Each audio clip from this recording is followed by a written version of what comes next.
Oh, hi.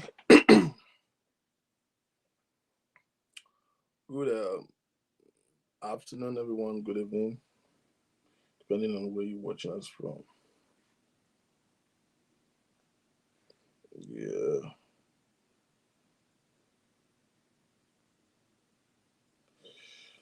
Right. How is everyone doing? Good evening. Good evening. Thanks for joining in. Thanks for joining in.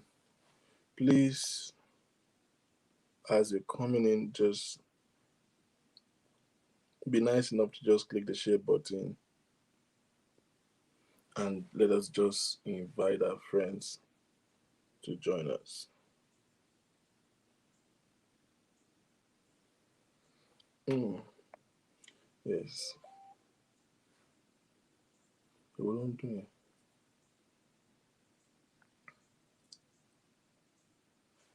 Right. Welcome. Welcome, everyone. Welcome, everyone. Shout out to all our YouTube audience, all our YouTube viewers, all those who viewing us from Twitter and YouTube. Thank you all for joining.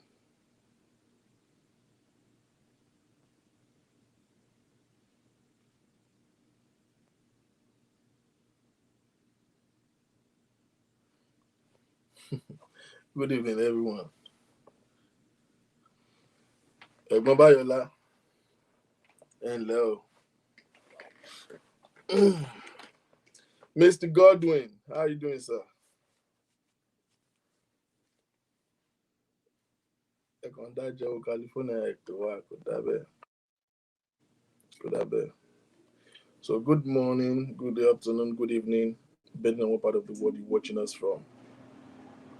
This is Chatroom with the King one more time. My name is Victor King, and I'm privileged to be your host. And today is a special one, and we have joining us on the show today. You know when Yoruba people say, "Oh, do teach me that Yoruba." You guys, I'm not a Yoruba person.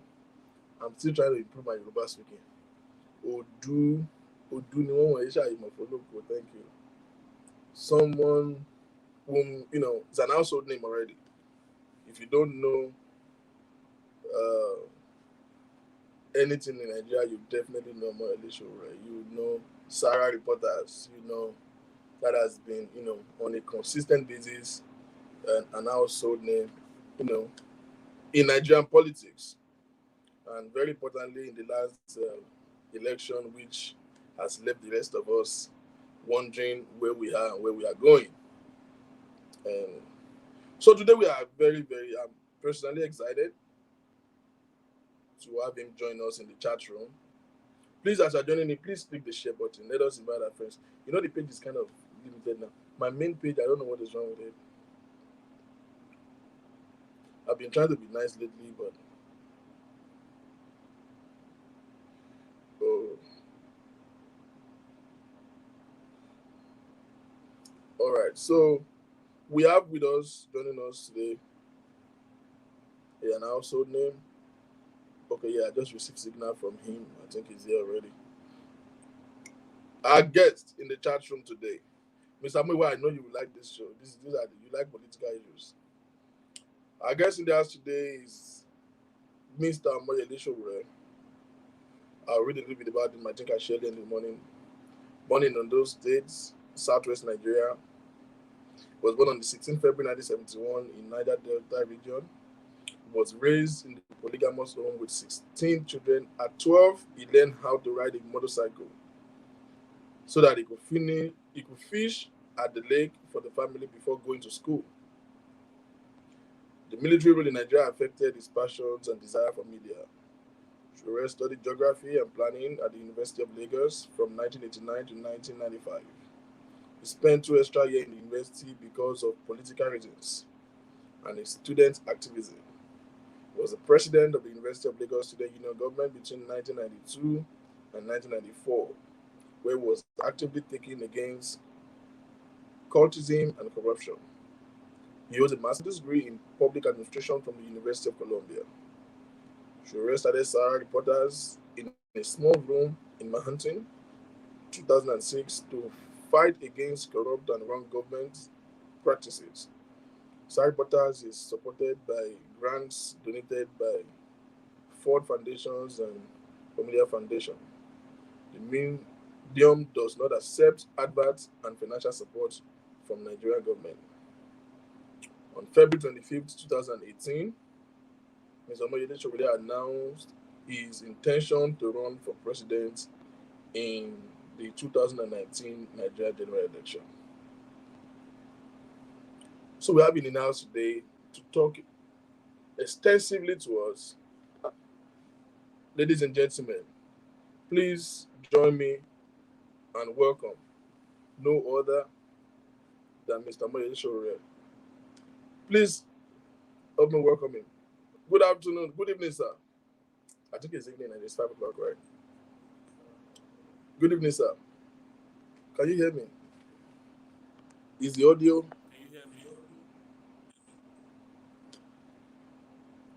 Can you hear me, sir?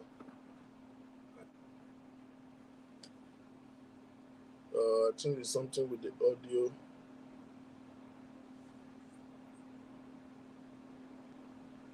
Yeah, that's to be from that hand. Can you guys hear me? So that we know what's up. Let me first see the microphone here, so I'm sure it's not from my hand. Okay, the audio is kind of good here. I can hear you, but the volume is very low. Please, I don't think people will hear you.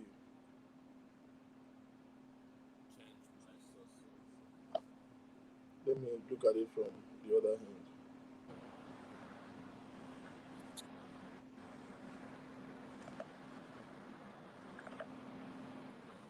Can you hear me Yeah, now? perfect. Perfect. Okay, very good. Perfect now. All right, let me put my earpiece in. Can you hear me? Very well, sir. All right, thank you so much. I think I can hear you better now as well. Okay. So good Very afternoon, good. sir. Good evening. Is so such a privilege to have you in this chat room. I think we've been having to talk about politics for a while now. You know, going by the reason of happenings and events that is keeping everybody to wonder. We've never been this confused as a nation, and having somebody who has been a frontliner in the politics way back in the days of SDP and NRC is we felt it is resourceful to have someone like you. We're privileged today, and I just want to say thank you for that. Now, Yeah, thank you for bringing me. Yeah. is such. Let us start from the person, the man Omoyele Sowore. People know you to be. People say so. Once we start making publicity, yes, people say, "Oh yeah, the most controversial Mr. Sowore." It's been there is. I think you used a phrase to define yourself in one of the videos I watched. That you say you're a disruptor. You know, disrupting both the media space, the political arenas, and all of that. So, tell us, what is the passion behind this? Mr. Sowore here and there and there. You seems to be having some kind of energy that is different from what the rest of us have. Seems like, what is behind this? Well, a number of factors. One of it is history. I grew up in that part of Ondo State, dirt poor, where I had no idea if there was government or not. I grew up without post office, uh, no government presence. And while I was growing up, my only interface was government. With government was repression. Police repression in particular in 1980. You probably have read about it, where our village was invaded by the police and all kinds of things happened to us. So very early in life, you didn't know about government. The first time you heard about government was a terrible, terrible experience. And when we went to the university, at the University of Lagos in 1989, I was there, and of course, Nigeria happened to me. We first had the introduction of the Structural Adjustment Program in 1989, which led to a nationwide protest, even when I wasn't a student. And then came the desire to drive military out of power. Interestingly, the man who was the military president at that time is Babangida. Today is his 80th birthday. Today, So, wow. yes, today is his 80th birthday. And I had just dropped a message on the Facebook page of Coyote Fayemi because it was wishing him happy birthday. And I said, I'm so shocked that you're doing that Mm, because in those days when we were students, Coyote Fayemi then were in the UK claiming to be pro-democracy activists. And today, 2021, you are wishing Babangida happy birthday. The man ruined the democratic future of Nigeria, mm, to the best of our knowledge. It was one of the most corrupt during our own time. And some 30 years later, to imagine that having been through detention 8 times, twice expelled from the university, and I traveled to the US in 1999. And while I was in the US, I had the opportunity of visiting 30 nations outside of the US, including visiting 46 states of the US. And to mm, come back and consistently feel like things just got worse. Sorry, worse. You mm, can imagine how I feel. I don't want to call it passion. I think I was just so disappointed that we haven't had progress since I was conscious as a human being in mm, this country called Nigeria. So when I was 10, my village was invaded. When I was 20, my life was ruined. When I was 30 or thereabout, I left. And when I was 50, I came back to right. Nigeria when I was about 50, and my world fell apart. I was detained, harassed, beaten. I've been shot at, uh, my nose broken by the police, and all kinds of things have happened to me. So you can Mm, imagine how my life is a reflection of how Nigeria hasn't improved. Just me. And mm, if you think of it, my life has been a bit okay. It's better than a lot of lives in this country because I had a chance to travel. I had a chance to mm, marry, have kids abroad. I've seen better life. But then you come back, you imagine that there are people who have never, never in the 20 years of their lives in this country mm. experienced a flick of electricity. Wow. There are graduates who have never been invited for an interview to get a job. You understand? Mm, There are some of our parents who have never been to a hospital because they can't afford it. mm, And several other things that people take for granted, basic amenities, are just denied our people. So when you look back and you look at now, this is what people call passion when I refuse to accept that things are not okay. That's what I think you refer to as passion. But it's just natural in every human being to want a better life. yeah. Mm, The concept of even heaven, it's a better life. That's why a lot of people look forward to heaven. That day that they will not have to deal with, NEPA, they yes. won't be sick Mm, again, they won't have to fight for food, they won't that's have right. to deal with paying school fees or not being able to afford it or the opportunities that's the concept of heaven. But we're not even asking for that. We're asking for what small citizens of smaller countries like Ghana, Senegal, South Africa take for granted. That's all we're asking for here. And each time we ask for it, you get harassed, you get beaten, you get jailed. Some people get killed. So that's what you call passion. Mm, mm. So you see, you said something that has personally that has got me amazed. If it's somebody who have been, predominant in Nigeria the entire time of his life, or somebody who just don't have a choice and is just fighting this cause, it wouldn't be much amazing. But you mentioned somebody like something in your statement that you are the privilege to be out of the country. You have a privilege. Sarah Reporter, for instance, is one of the the first online reporting establishments in Nigeria that really make wave, got the global recognitions and all of that. Someone who have gotten to that landmark, who can as well. You are. I mean, you're out of Nigeria. You in America. You established and you've done so well for yourself, and you have the capacity and the capability to do the same for your immediate family. It just did you ever feel like the question I'm asking is going through all of this for the nation? Have you ever for once felt that way, or do you have families say to you, do you really think it's worth it? People, I'm sure most people, friends, families must have been, man, don't, man, the Nigeria is not what, because you see, sir, there have been in history, we have so many people who have stepped out at some point to say something, to try to raise a movement, and just fade into the thin air. And I'm sure so many people, when when you started during the last election, and this revolutionary movement, people will be like, oh yeah, it's just the same old story. But it seems not. It seems as if, yeah, man, this is a great pressure on the this bad system. Have you ever felt, or do you feel like you've ever had that families who have tells you, do you really think it's worth it? Have you ever thought of it like, man, you know what, it's not worth it. Nigeria is already a hot mess. I'm not gonna lie to you. So there are some things at some point in my life I stopped praying for Nigeria because it looks like a waste of time. For two reasons. Not only that I can't see the possibility because I think I can, I feel like Nigeria are the problem of Nigeria. We can't continue to pray and use ourselves by ourselves, destroy our nation. So do you ever feel that it's worth it? The stress, the pain, the humiliation, the and then you leave your business and everything that has been a whole fortune that you have created for yourself. Did you think, have you ever felt it? Do you have families who say that to you? Is that a concern?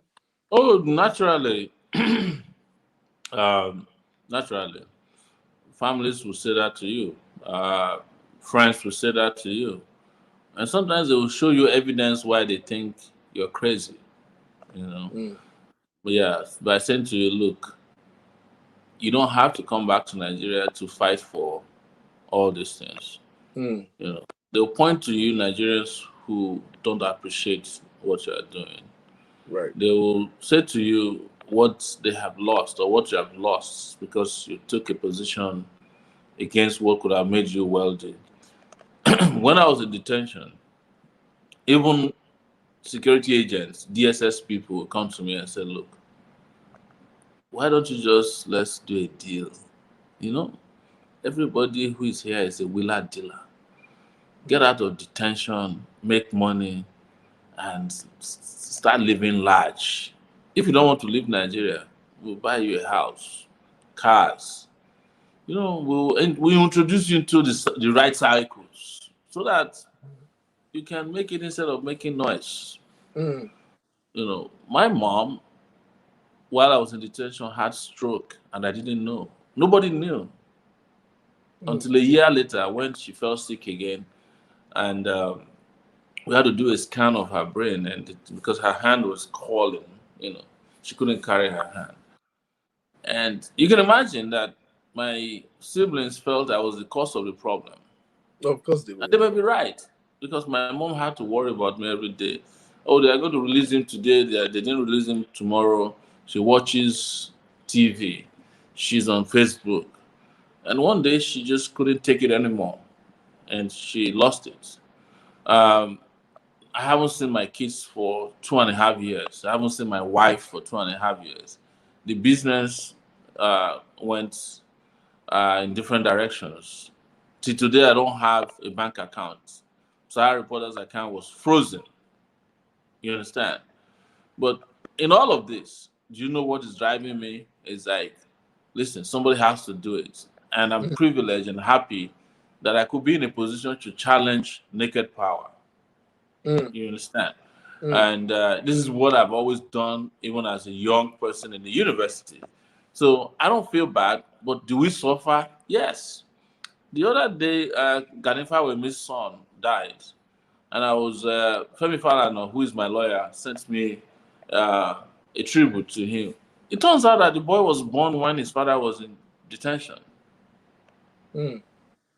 Femi Falana, probably you heard from him one time.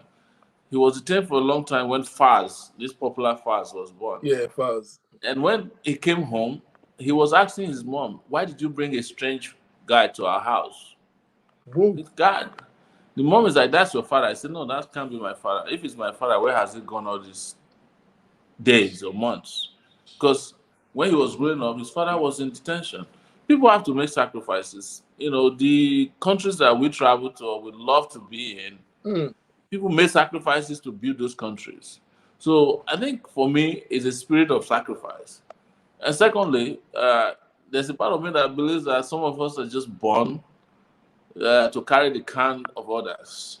Not necessarily because Mm. you entirely want to do it, but because that is your fate to do whatever you are assigned to do in life, in this life.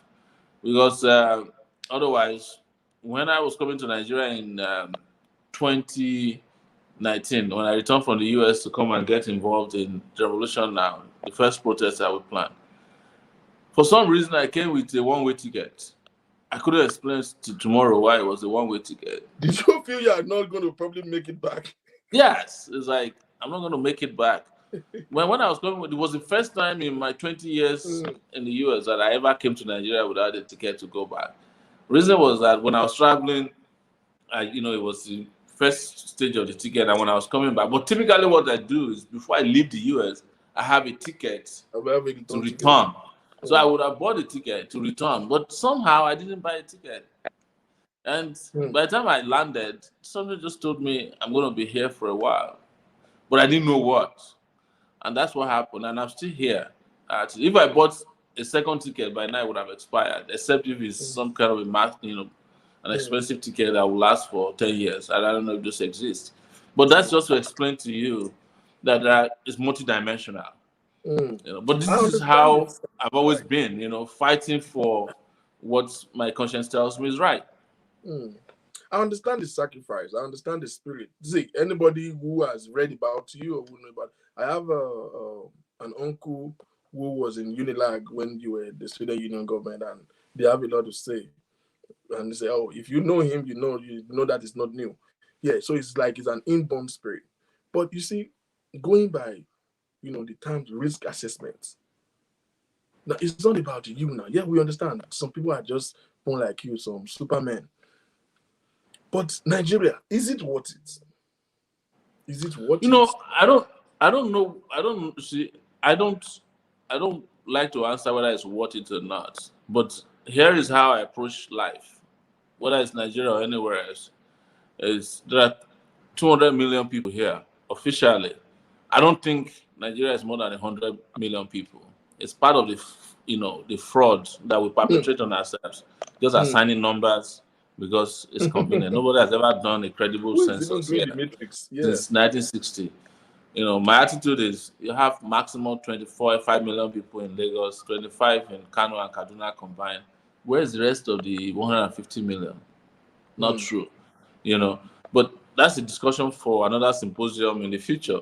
But here is the way I look at it: is that anywhere there's humanity is worth making the sacrifice. Because if you don't stand up for anything when you find your place in this kind of place, you're going to fall for something. You can wake up in this country. Everybody in Nigeria today is liable to some kind of painful death because nobody wants to make the sacrifice. Everybody wants to take out of Nigeria and just mm, run away or mm, enjoy their life. mm, But where are we today?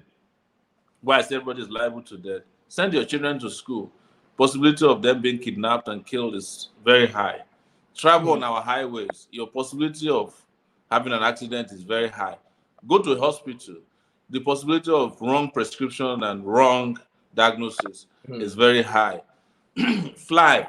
The possibility of you Possibility of falling plane out of the crash. sky is very high because nobody cares about how those Yeah. airplanes are maintained. You understand? Eat food. The possibility of you buying food that is that is fake or polluted is very high. Tell me what we do in Nigeria that cannot kill you. I don't know yet. At least recently, I mean these days, anything can possibly kill you. So whether you care about Nigeria or not, it doesn't matter. You are still affected. Anything can happen to you. Mm, So yes, it is true that I could escape to the US. Fantastic. But does that make me a better person? if instead of just lounging in the US in a lockdown with my nose mask, with my family, if I could put in some energy, some effort to liberate my homeland, such that even if I don't enjoy Nigeria, the people who are coming behind me will not meet this kind of shambolic Nigeria. My brother, I'm happy to do it, and whatever it will take or it will cost me, I'll do it. Mm, Well, doesn't matter whether it is the place we are fighting for is Nigeria or Niger area or Africa or West Africa or Izodudua or IPOB. It doesn't matter. It is that you have humanity that deserves better than what we have now. And mm, anybody who finds himself or herself in this space should do something about it. That for me is my own driving force.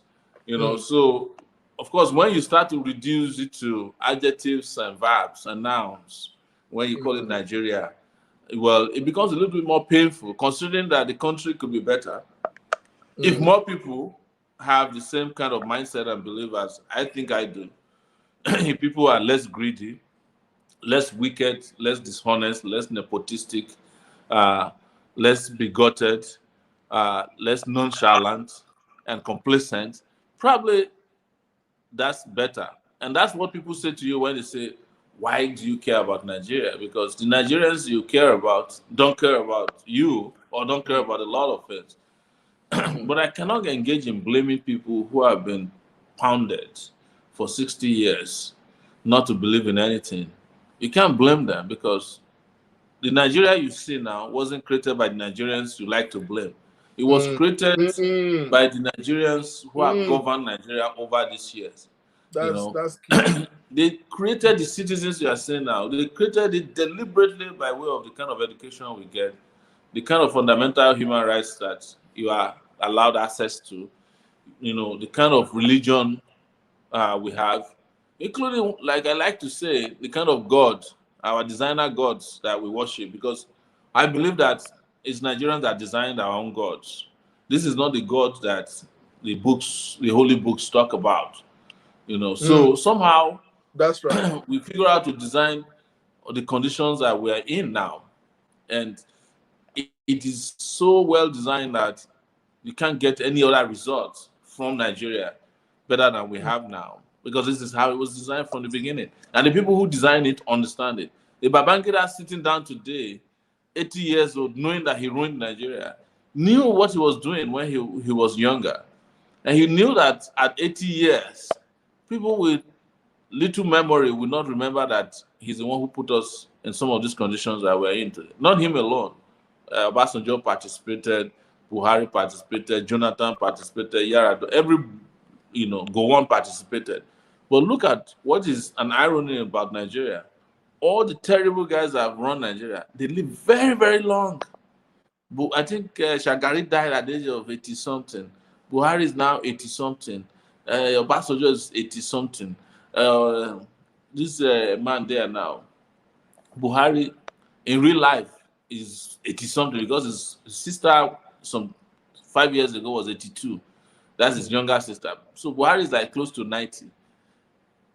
This is part of why people think, is it worth it to die for Nigeria when these good people in Nigeria die young? Ganifa will make 60 something, Fela 50 something. You understand? All the great guys just die young. Yeah, and then the bad guys just live so long, and you're wondering whether it's better to just be a bad guy and live long, or be a good guy, mm, and die young. mm, mm, mm. So that's deep. You say something that Yeah. are profound. That the white people, they even created a god for us. I've said on this Yes, platform many times. it's There so was time I true. told them that by I'm privileged to have done, do a lot of study in theology, and when I growing up and I realized that we're not practicing Christianity that Bible really expect, and we look at it from different angles. The concept of marriage, the concept of so many things are just not different. For this is just on a light mode. I will give you an instance. I was serving in a church in Nigeria, you know, before I traveled, and one morning it has always been a law that you have to come to church with tie for you to sing on the altar. So one morning we came to church, it was bad. We actually trekked from, it was Lagos by the expressway traffic. they had the Holy Ghost service in Redeem Camp was, and then MFM had their own, and it was so bad. I've never seen anything like that. 4 of us have to trek from Redeem Camp to Beggar, barefooted in the rain. Our legs were messed up. Got home like 3 a.m. midnight and still tried to make it to church on a Sunday morning. So we were not prepared for clothes and all of those things. We just want to still make it to church, wear a shirt and a pants, and we get to church with all this sacrifice. And the pastor pulled us out from the crowd and said, "Look at them. What do they look like?" Say we look like area boy.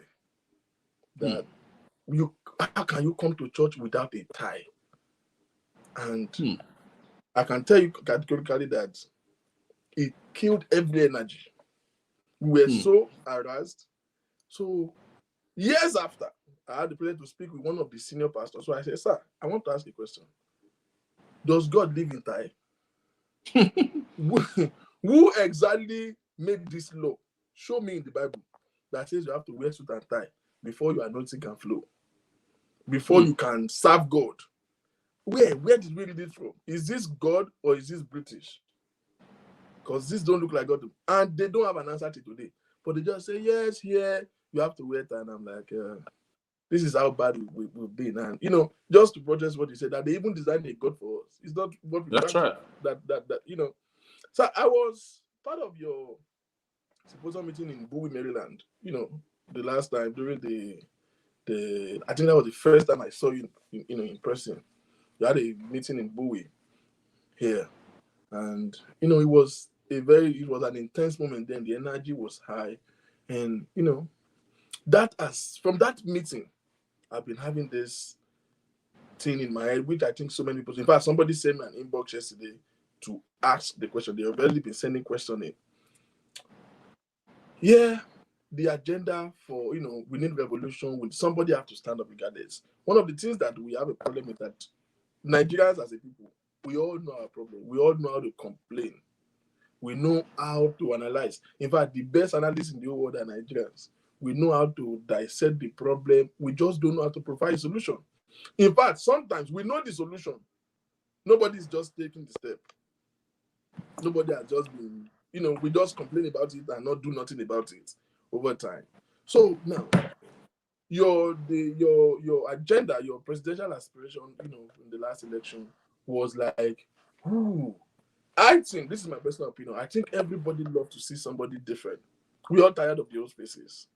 But I think the turnout has been, most people, because I had a lot of arguments then. I was shouting, my Facebook was blasting, having to confront people on the personal. When they say, no, now, all these people, that one. Then I say, Sowore, they say, yeah, Sowore is cool. They always have something good to say. But they say, but he will not win. I say, why? He will not win because you will not vote. Yes. And people's general opinion has been, oh yeah, we think, yes, even if he has an agenda, we think he has a good plan, but it will have started from, a lower office, from, maybe Senate or as representative and being the system. And I'm like, well, that's an opportunity to get corrupt. Because like the problem, I don't think is a person. I don't think the problem is the people. I think the problem is the system. Personally, I told my family, I said, it's not about government. I think everybody in Nigeria is corrupt. Typically, everybody is already, as long as you are in that system, you think that way, you are watered around that thing. You will there's an element of corruption that comes out of you. What can make a pastor to buy special center jam for his child? It's corruption. And we have normalized corruption in Nigeria. We just think it is.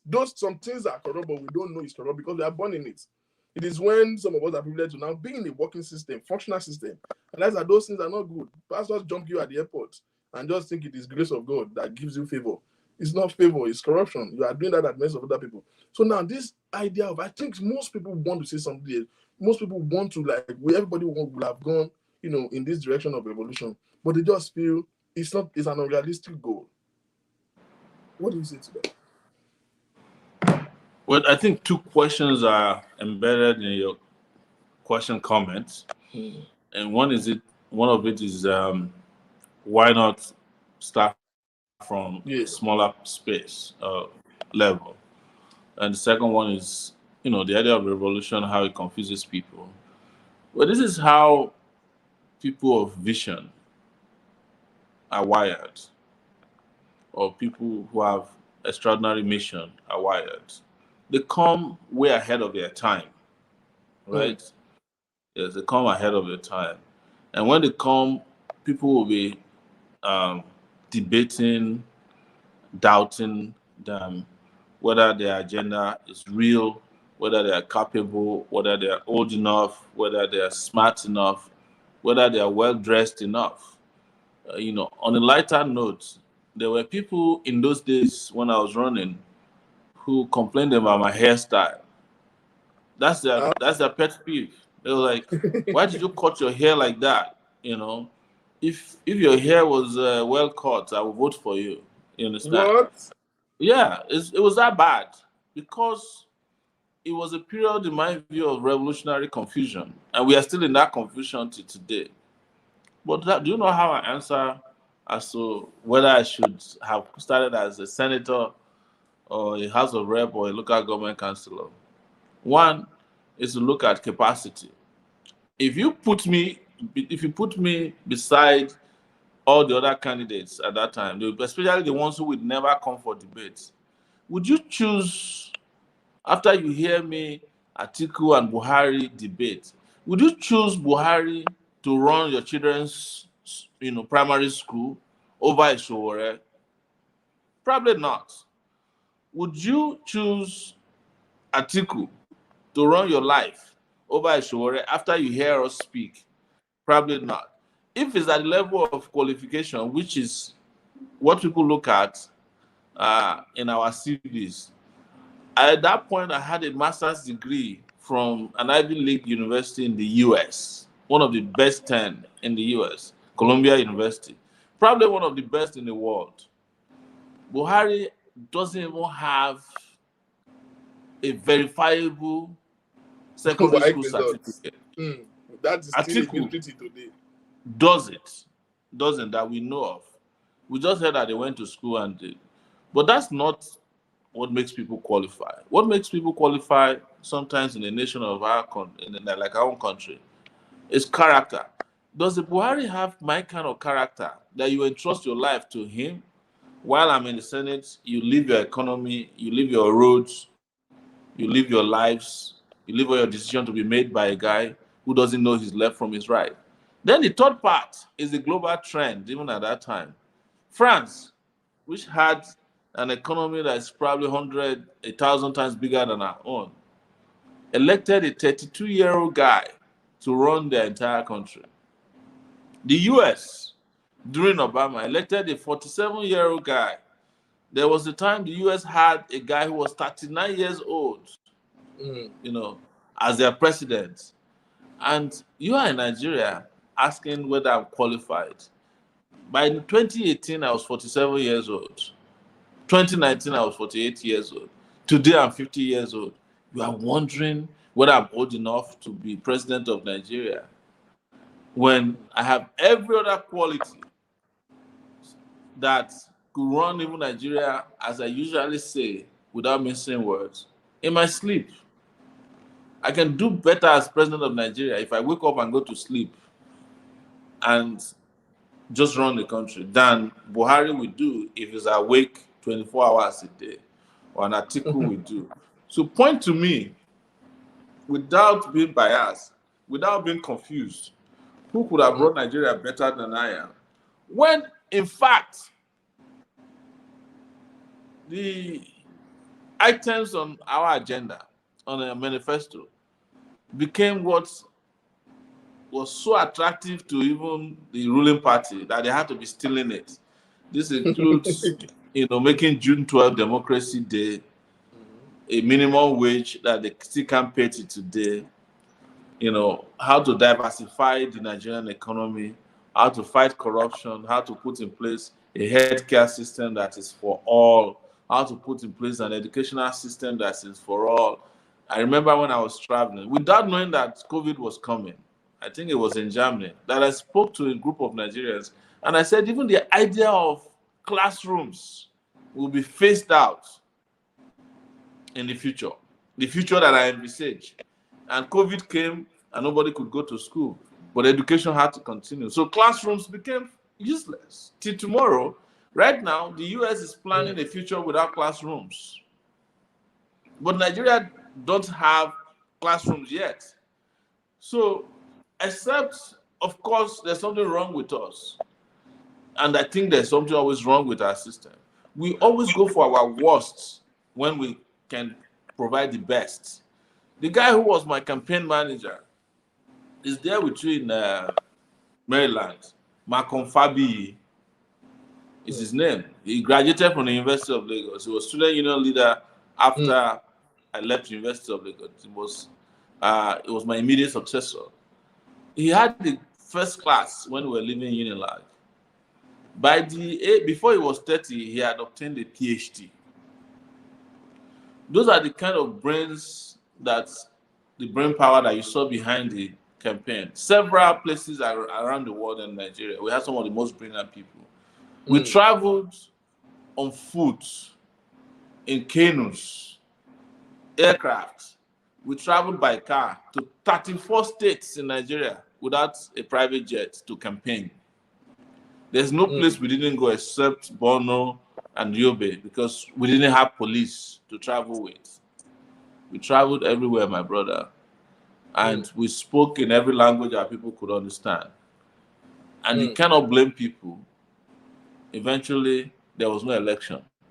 There was just a selection process in which numbers were allocated and they swore themselves in. And that was why immediately after I experienced that, we switched gear to start talking about a revolution. That without a revolution, Nigeria cannot experience. Even election is not certain. No, which election? They don't hold elections anymore now. Go and ask what happened in Lagos a week ago. Just local government election. There was no election. There was a young lady who used to talk to me on, I think it was a Clubhouse. He came to one of my appearances there. And she was saying, Sowore, just calm down. I'm appearing in Lagos State election next week. I'm participating in Lagos State election. And the day the election was over, she came back and said, there was no election, no. I hate to tell people that I told you so. But there was no election. So even the smallest elections, they are not willing to allow them to be free and fair, except there is a revolution. Except, my brother, there is a revolution. And that is why you saw we switched gear and we started explaining to people why there's a need for revolution. But how did I start? It's telling you that we are probably appearing ahead of our time. People will not accept that until it's too late. You understand? And they know how to create division and distractions. So instead of you to all form and bind and bond together and have a revolution, they will throw you some other curveballs. You'll be, in different direction, chasing other unrealistic goals. Because they know that if we are united and we have a revolution, we can have free and fair election. Even if it's not Sowore that wins, Sowore can at least, after the election, concede his loss because he will be convinced that the elections were free and fair. They just had an election in Zambia where the president of Zambia accepted at the end of the day that he lost the election. Because I'm sure, because it was election, he organized himself and he was convinced that he lost the election. In Nigeria, today, there's no way you can win an election based on the ideas you have. You can only win an election based on the number of people you are willing to kill and harm, and how many INEC officials or electoral officials you are willing to bribe. That's the only way you can win an election in this country today. And people want me to accept that, and they'll tell you, why don't you go and wait for 2023? As if the way we are going now, at this breakneck speed to perdition, most of us can make it to 2023. Yeah. Somebody is asking a question here. Yeah, let me pin this. He said, this is quite funny. He said, Sowore, what is your idea of revolution when you don't have weapons, you don't have any military backing, almost Nigerians don't have weapons? How do we do revolution? Yes, it's a great question. But I'll refer the person to countries that have had revolution without arms. Yes. And one of the countries is how the blacks in the US defeated racism to a large extent. They haven't defeated it completely. Because don't forget, that they started their own revolution against racism about the same time Nigeria got independence. In fact, Martin Luther King came to Africa, Malcolm X came to Africa because there was a liberation movement on the continent of Africa in those days. You can actually defeat these people with your numbers only if you come together on time as one and stage an uprising. An uprising. There's no question about it. You don't need to shoot a single bullet to defeat these cowards in my country. In fact, it will be an overkill to be looking for guns to fight, for 99% of Nigerians to fight less than 1% of their population who are holding them to ransom. What needs to happen, though, is that we must come to that conclusion that we are ready. We are ready to become, to become freeborns and not slaves in our own country. And the moment you make that decision, and those Nigerians at home and abroad bond together, come together, and decide on a date, and they are consistent and resilient, these leaders you are seeing here, they will run away. I know them very well. They will be running away on helicopters. Some of them will go away on bicycles because the entire security apparatus in Nigeria, that is the Nigerian police, Navy, Army, Air Force, paramilitary organizations like Customs, Civil Defense, they are all combined not up to 1 million. And if you go by my theory, if we are 100 million, do you expect that 100 million people, 1 million people can wait when 100 million people are angry? It's not possible. It's not. So it is that understanding that would drive your appreciation of why revolution is a possibility and why it can be very swift and successful in Nigeria. But we're always doubting everything we propose. The problem with a lot of us in Nigeria is that we love to throw problems at every solution. And this was my experience. This has been my experience since 2018. When I was proposing all over Nigeria a minimum wage of 100,000 per person, people, especially people I love to call Facebook economists, said, it's not possible. If you pay 100,000 naira to an average worker, it's going to destroy your economy. And when I told them that, what is the salary of a senator? A senator is receiving 14 million naira. I heard it's almost 20 something million naira now per month. Are you listening to me, sir? Yes, sir. I'm with you. A Nigerian senator's salary is 20 something million naira per month. Per month. Yes. The minimum wage of a worker is 30,000 naira a month. Most of the states are not even paying. If you collect 30,000 naira a month, you have to work for 38 years to make a monthly salary of a senator. Jesus Christ. Yes. And people were there on Facebook.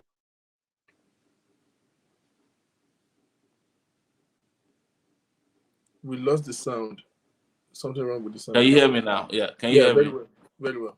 They are there telling me it's not realistic to pay people minimum wage. The value of the naira had not gone down to this level at that time. When I was proposing 100,000 minimum wage, the naira was about 300 and something to $1, 300 and probably 50. As of today, it takes only $1, right? Is now 512 naira. So the minimum wage of a staff, of a worker in Nigeria, divide it by 512 to $1. And ask yourself if you live in the US, if that can feed your dog in a month, if you have a dog or a cat. In fact, I don't think that can water your flowers during the summer. At all. At all. Yes. So why are we so wicked to ourselves? Anytime you propose progressive things, they'll come after you and say, no, it's too bogus. And this is how, as I mentioned at the beginning of this conversation, this is how the political class has wired the brain of Nigerians to always work against their own interests. Mm. When we Mm. proposed that we turn Nigeria into a construction site, they said, "Where are you going to get the money from?" I said, "Where did they get the money they steal from?" Mm. Right. Yes, we'll stop stealing. That will give us almost 50% of the resources we need to build Nigeria. Now, Buhari is trying to do the same thing. They even claim, one of these minions claimed today that he's turned Nigeria into a construction site simply because he built a bridge that has not been completed in 8 years. I mean, in 6 years in the Niger Delta region. He didn't even start the bridge, though, the second Niger bridge. They are praising him for putting on Nigerian railways that had been abandoned in other countries. It takes people from Lagos to Ibadan 3 hours in the railway that he brought. It takes us, when we were growing up, an hour to get to Ibadan, less than an hour to get to Ibadan from toll gate to toll gate. Is it progress in 2021 that it takes you 3 hours to get to Ibadan by rail? When in 1986, when I first came to Lagos, it took less than an hour to get from Lagos to Ibadan, toll gate to toll gate. It took less than 3 hours to get from Lagos to Benin in 1986 when I came to Lagos for the first time. Today, it takes nothing less than 7 hours to get from Lagos to Benin. Are we making progress? That's But this is how our people defend mediocrity. So there's no idea out there that I did not bring out. Not only did I talk about these ideas when I was running for office, I explained in total how to fund every idea that I brought. But Facebook economists and people who claim they knew better, who were working for the government surreptitiously, said that these ideas are out of the world, they're whack. They used to make fun of me when I said we should be selling cannabis, which is a multi-billion dollar product, as a cash crop now. They said now everybody is selling cannabis for medicinal purposes, for recreational purposes. A city in, I think there's just one city in the US that makes $1 billion from it every year. New York was just planning to approve of cannabis. They've made over $300 million just from licensing alone. It was my idea. In Nigeria, 2018, people were making fun of me. Ask me anything that could uplift Nigeria that I did not propose. I proposed it. When they discovered that all those ideas were working, they all said, "Oh, Sowore, you have ideas, but go to the Senate." As if we are cursed to go for what is always lower than our own capacity and capability. Some people said I should go to go and become local government chairman. You understand? I asked them, of all the people that were running together in those days, who has ever run an international company? Whoever created something that became an international brand? Nobody could answer me. When I mentioned on Channels TV that I had a vision that created Sahara Reporters and it became an international brand, the reporter was asking me, "How can you mention Sahara Reporters as a brand?" I said, if I was a US citizen and I created Sahara Reporters, nobody would have ever asked me that stupid question. Because it became an international brand from a laptop. The guy that created Facebook, can you ask him that kind of a question? The guy that created Twitter started the same way. But because I'm a Nigerian, an African, a black man, I was like, how can you say that? Because I'm not using it to make money. I'm not using it to, extort people and becoming a billionaire. People who started blogs after me are living on Banana Island in Lagos. Blogs, not even websites. So that is the problem with Nigeria, is that Nigerians must also come to a realization that they deserve the best and not that they are conditioned to go for mediocre people all the time. Somebody is saying there that they work in a medical cannabis dispensary in Villa Park, You Illinois. know. Mm. Huge amount of money that people make from just cannabis. Between Ekiti, Ondo, and Delta State, we have enough cannabis that can pay, that can employ nothing less than 5 to 10,000 people. 5 to 10,000 people. Not at minimum wage of 30,000 naira, at minimum wage that is comparable with that of your minimum wage in the US, $18 per hour. Because that's how valuable that product is. Cannabis is the new oil, is the new gold. But where is the leadership that can harvest it? Even by their own official position, these airheads in Nigeria, they claim officially that they burn 15 trillion naira worth of cannabis every year. What is Wow. Nigeria's budget every year? 10 trillion. How can you be burning 15 trillion when your budget is 10 trillion? Does it That make make no sense? sense. That No, doesn't I make mean, they any said, sense. sorry, 1.5 trillion is what they claim they burn every year. And it's true. They actually deploy men, they deploy helicopters, vehicles to go around, harvesting and burning down cannabis farms in Nigeria. And Nigeria has some of the best cannabis in the world. I bet. I'm telling you, the place called Ogbese in Ondo State has one of the best in the world. Yes. Somebody sent me a question here talking about the revolution now. Yes. He says he's talking, the concern is the if we there's there've always been some sort of revolution. I remember Tunde Bakari raised the movement the other time and all of this. So he said, let me read it. He said, but the NSAS revolution failed badly. Despite all the effort and the numbers, what are his view? What is he's asking now that what is your view on this? NSAS wasn't a revolution. It wasn't planned as a revolution. NSAS was a one-issue reaction, police brutality. You understand? It's just like saying that the Black Lives Matter was a revolution. In some ways, it is against police brutality or racism, but it wasn't planned as a revolution. That's it. That's my answer. NSAS wasn't planned as a revolution. If it was planned as a revolution, it actually would have succeeded. In fact, Buhari and his people react today against NSAS as a regime change agenda. They were scared. We were close to overthrowing the regime through NSAS. Had it been planned like that, it would have succeeded. No. Everybody was giving up. Policemen weren't going to work anymore in their uniform. Everybody had given up, on Nigeria. Airlines were turning back from Dakar to the US. Go and ask people who were coming on Delta. KLM of them. Nigeria, nobody could get to the airport in this Abuja. But because it wasn't planned as a revolution, it didn't succeed as a revolution. If it was planned as a revolution, the day after Lekki massacre, there would have been massive action.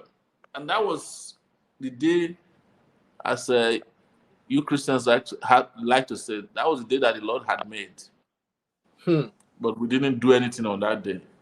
Had everybody come out on October 21st, twice the number of people that are coming out, wallahi talai, the regime would have collapsed.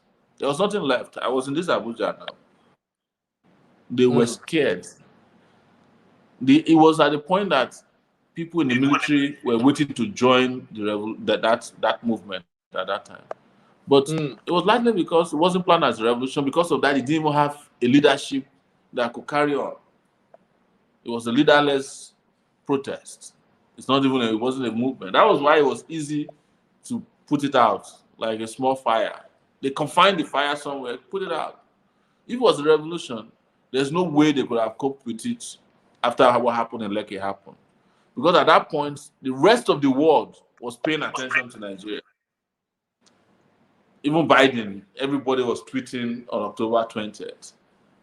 Everybody was waiting for what will happen next.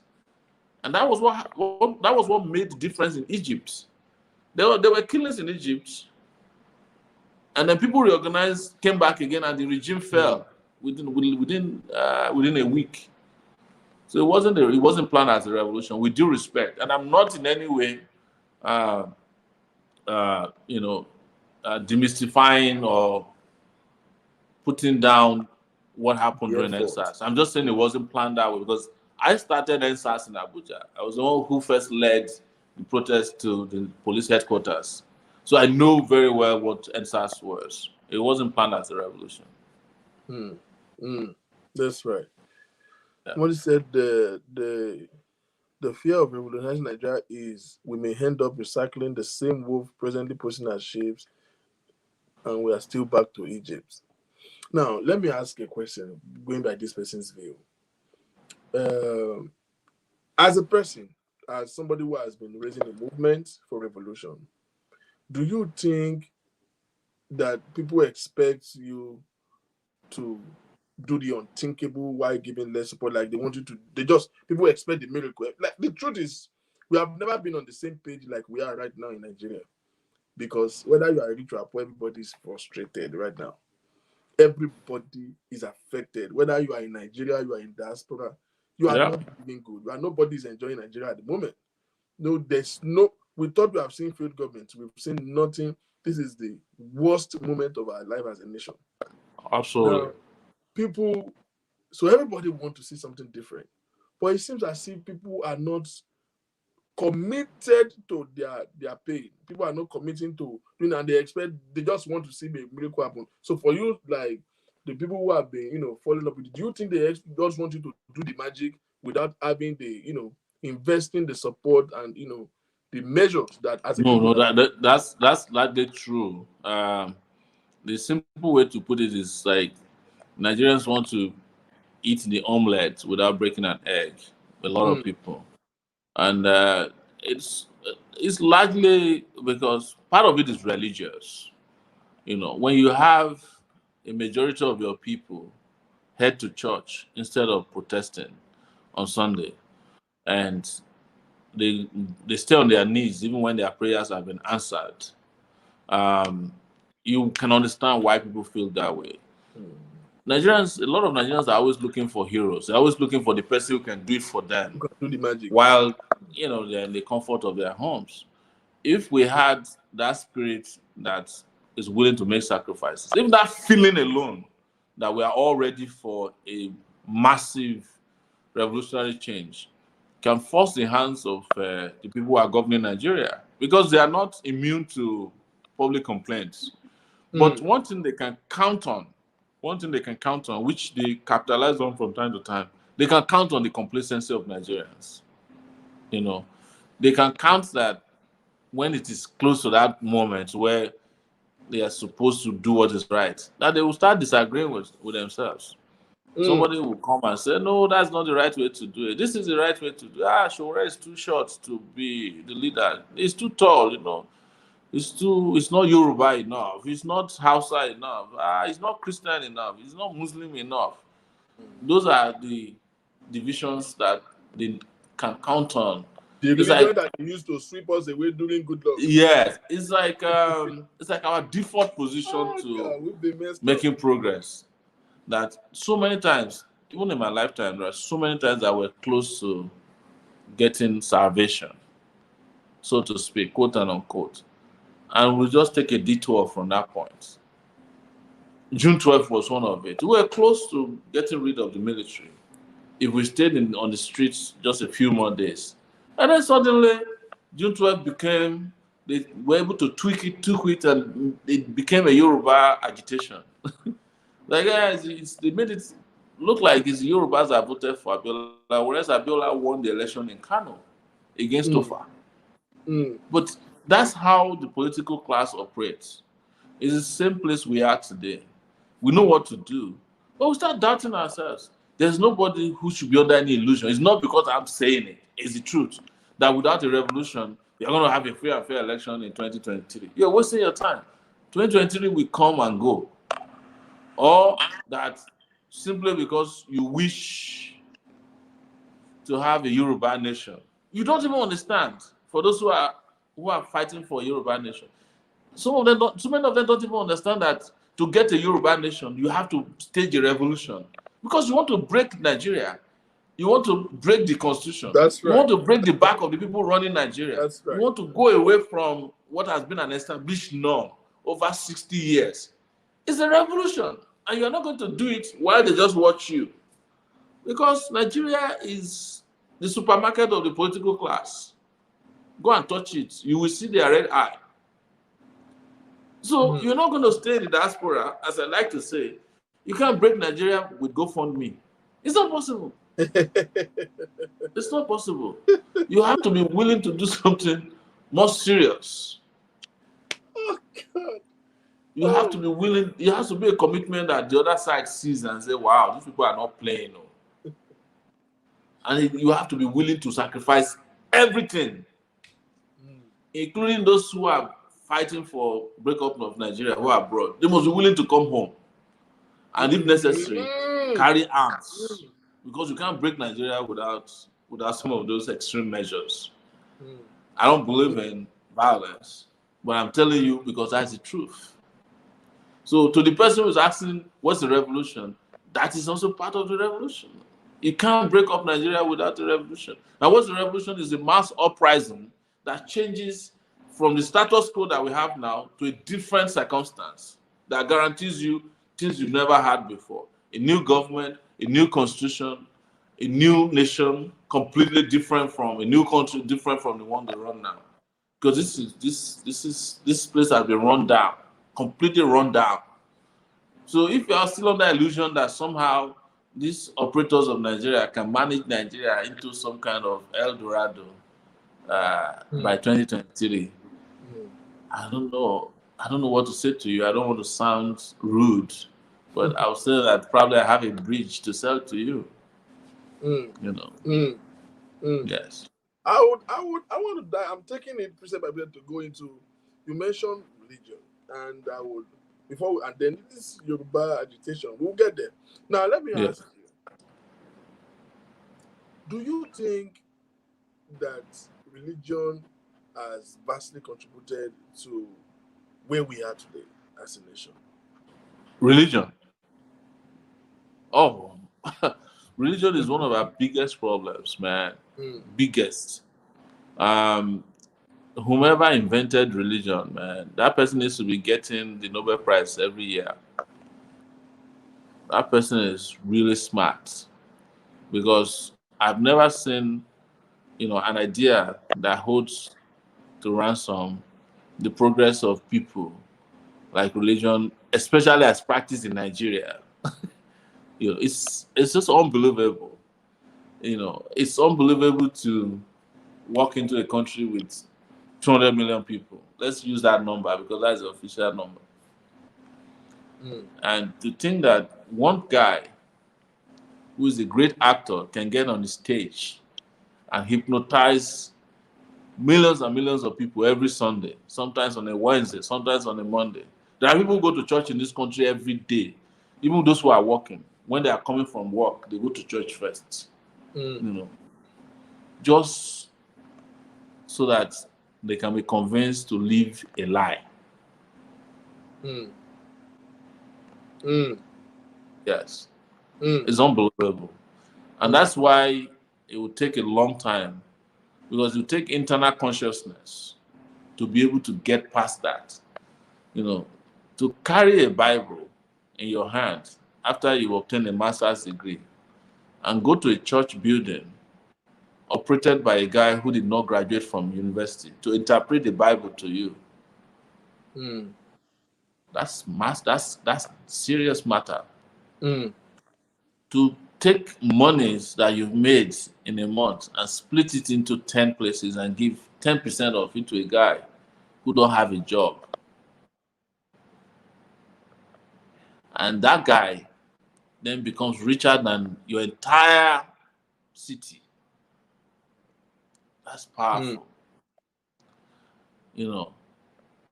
And then for someone to tell you that you don't have to live a good life here so that you can go to an afterlife, when he himself is living the best of lives, is living a luxury here. When he's sick, he doesn't drink anointing oil or use a handkerchief.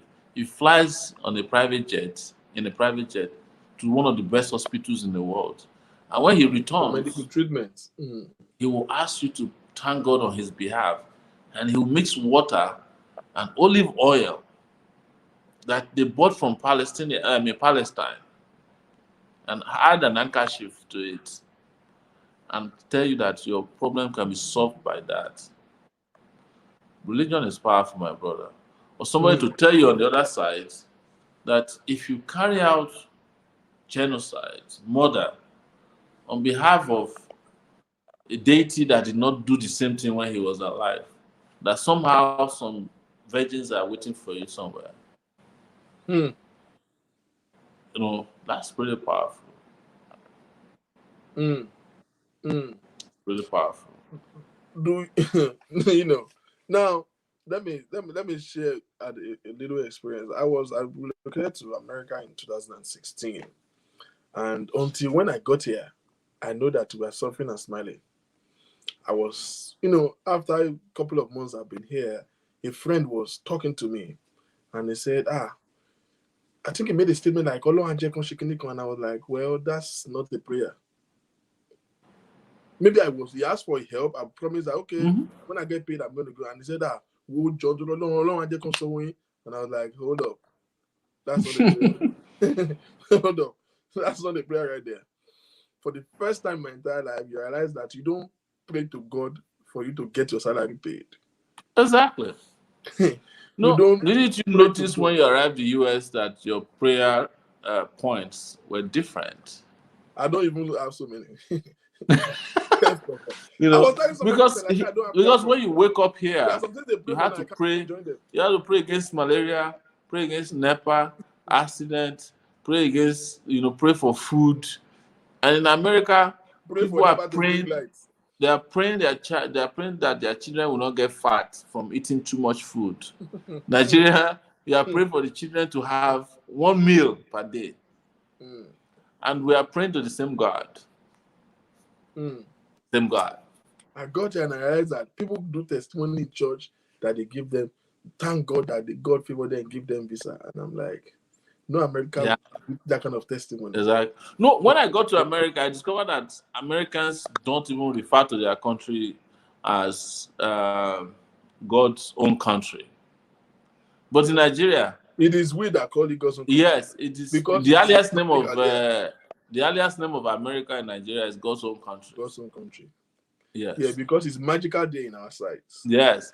To our people, it's like when they watch, they watch MTV and CNN, it's just like, wow, that country was made by God. Americans are not even as religious as Nigerians. When I look online, I see somebody, they said, what is he doing? He's throwing a party. What is it? They said, moto. They take the car to church and buy snacks to dedicate. And I want to ask you, maybe it's not me alone. Have you ever seen a governor commissioning a road in your part of America? No, there's no way to commission a road because they constantly fix the road. Yes. So when the road is built, you open a car, start driving on it. That's how it is commissioned. But in Nigeria, if the governor is traveling, they will wait for the governor, even if it's 1 month. After the road has been completed, they will put a ribbon there and be waiting for the governor to come and cut the ribbon. Stupid things. It's unbelievable. There are things that happen here that can never make sense to even people. Of religion and the mediocrity that is surrounded by religion. I mean, I've always said it with his student. I'm a faith-based Christian, but everybody who knows me knows my position that I have long criticized the concept that we practice in Nigeria. I have come to a point where I've studied to realize that culture and some high volume of mediocrity has eroded our mind, that we are not even practicing religion the way it should be. I don't think most Nigerian Christians will even make heaven because they don't even understand what they are doing. Personally, I told a friend recently, I said, if you go to a church and the pastor declares 7 days night vigil, say stop going to that church, that pastor wants to make you poor. Those are the time you are supposed to be working. Your productivity will be reduced at work if you are going to do 7 days night vigil. Are you crazy? What are you praying for? But you see, we have been wired to pray for everything, to pray about everything. Now, my question is this high volume of religious mediocrity, do you think it has a gross impact in democracy today? No, what I should tell you is that the simple way to describe it is that there's a relationship between religiosity and poverty.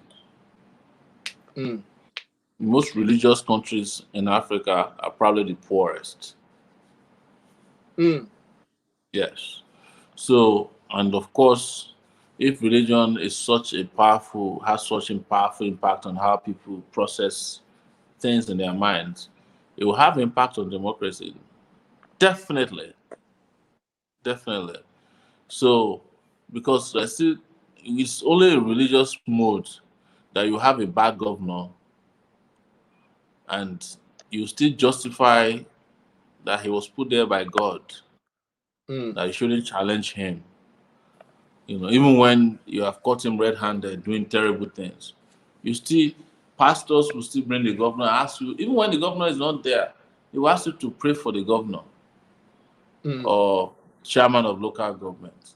You pray for the president that it is the will of God that he's there to punish you. Isn't mm, that an oxymoron for a nice God to impose bad leaders on you? mm, mm, You know, and then ask you to pray for that bad leader instead of you to be stoning the leaders, you'll be praying for them. mm, So religiosity has affected the quality of democracy as a result of that. Because were people not religious in the mode that we have it here, so many of the leaders first would never have qualified to be in position of power. Second, they would not have stayed a day longer than necessary when they are figured out to be failures, in the system. Thirdly, so many of religious leaders will not even have the audacity to enter religious places, mm, either on Fridays or Sundays. mm.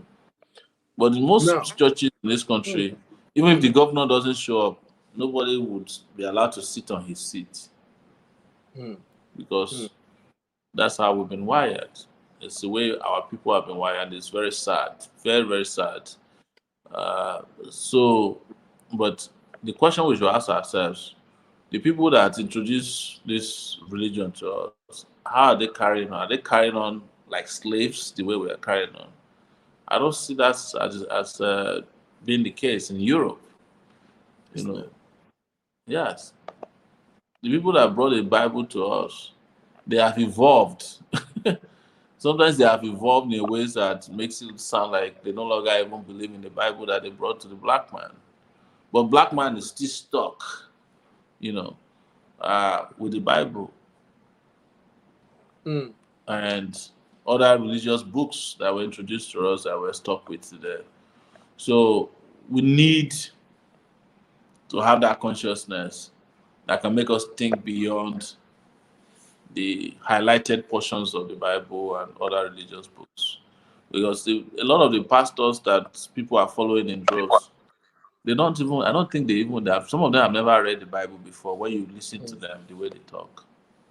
Assuming they have even read the Bible, they have come to understand that it empowers them to fool people, mm, you know. Yes. Because there's a lot of things to question even about this religious text in this modern day that we're not questioning. So, but I didn't come here for a religious for debate. religious I talk, came here to yeah. talk about politics. I When you on are my ready for one, personal notes. when we are ready for one, we'll bring religious people and argue until we drop Mm. we drop off. Now, on the personal note, I really think that for me, I feel the corruption has become a system in Nigeria. In the religious space, I think that the religious leaders or the religious establishments has successfully leveraged on the poverty and the vulnerability of the people to explore and exploit, which has enriched them. So it's like everybody is now, we are in a situation which everybody is now exploring.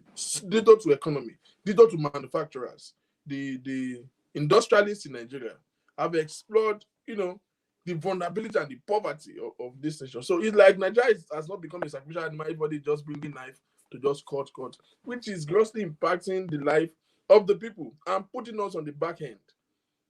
You know, but let me ask you this question on the mind of every Nigerian. Less of how we get here, but now we are here. Nigeria today. This is a nightmare we wish we never had. We are in the face of, before it used to be, oh, this is bad government and this is why. Everybody know what is going wrong. But at the moment, we don't have an idea of what is going wrong. We just wake up and find ourselves in this ordeal. So everybody is asking, how did we get here? Like, how? We are in a situation, this is the worst moment of Nigeria. Because for me, I feel that Nigeria, this government has not just failed. This government is clueless. It's not as if the people are suffering, the government are enjoying. As far as I'm concerned, the government are suffering, the people are suffering. Like, everything is a mess. I don't think anybody in that office, in any office right now, have an idea of what to do better. How did we get here? How did we land ourselves in this mystery?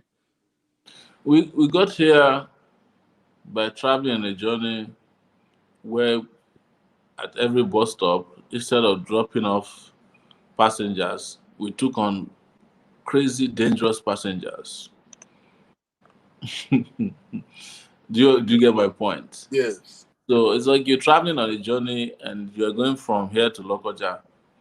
And when you go to a bus stop outside of Abuja, instead of dropping off a passenger, you take on a kidnapper. After another bus stop, instead of dropping off somebody, you took on an armed robber. And instead of dropping another person, you took on a ritualist. And then when they get to the point, they hijack your bus from you, kill you, kidnap you, or sacrifice you to something. And you are wondering what happened to you or what happened to the driver. So I'm making that analogy because there was a point, right, where it was colonialism that took us to where we are. They're the ones who joined us together the way we are now. But what I say to people is that we cannot have that excuse perpetually. Forever. Because there's no country in the world, including the US, that was not a creation of some kind of colonial experiment or adventure. So somebody always creates a country, or some people. Even if we create Yoruba or IPOP today, Biafra today, it will be a creation of some people who agitated for it, right? Right. And the ideology, the philosophy, the boundaries will be determined by these people. So soon after we had independence, we had a chance to do it right. But again, as it is natural of Nigerians, we kept, allowing criminals onto the ship. And then after a while, we started wondering, why is the ship overtaken? Why is the asylum overtaken by the lunatics in the country? So we got here through all of these manipulations, that of colonialism, of our own internal colonialists, of the military, of the political class, of traditional rulers, of religious leaders. That's how we got to where we are today. We've discussed so many of these things. But what can change the situation is for citizens to say to themselves, wait a minute, enough is enough. It is that decision that we have refused to make that keeps us in the condition that we are in today. We refuse to take a decision to say enough is enough and turn back and turn around and deal with the issues.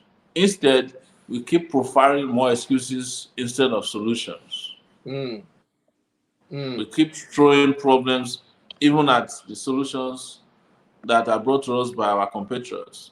Things that we know could work, we will say that it can never work. Instead of expanding, putting our energy in fighting the people who brought us here, we are fighting the people who want to take us out of the condition that we are in. Yeah, that's the problem. It is the problem. Well, ladies and gentlemen, we still have on the chat room today Mr. Sowore. Somebody's actually saying, Mr. Sowore, what is the impact of the new development in Afghanistan to the present uprising in Nigeria? You say, what is So your what's my fear? fear? Well, I don't have any fears, but Afghanistan and Nigeria are very close in terms of indexes, development indexes, terrorism indexes, poverty indexes. But most importantly, Buhari is also Talibanizing Nigeria. Mm, Does that make mm, sense? mm, No. There is a Nigerian minister who is a big fan of the Taliban. He's the Minister of Communication, Issa Pantami. mm, Nigeria states are using resources meant for everybody in a secular state to enforce all kinds of laws in Kano that is at variance with what is in Nigerian constitution. Now in Kano, they are saying that mannequins can no longer look like mannequins. You can't buy mm. beer. I saw that, and that looks like they make jokes sometimes to me. It's real. So there's a Talibanization of Nigeria that's going on by the Buhari regime. Don't make any mistake about it. So that's my answer to that question as well. Mm. Somebody said we got here because we voted APC. Mr. Sowore, do you think if it has been PDP, would have been any better?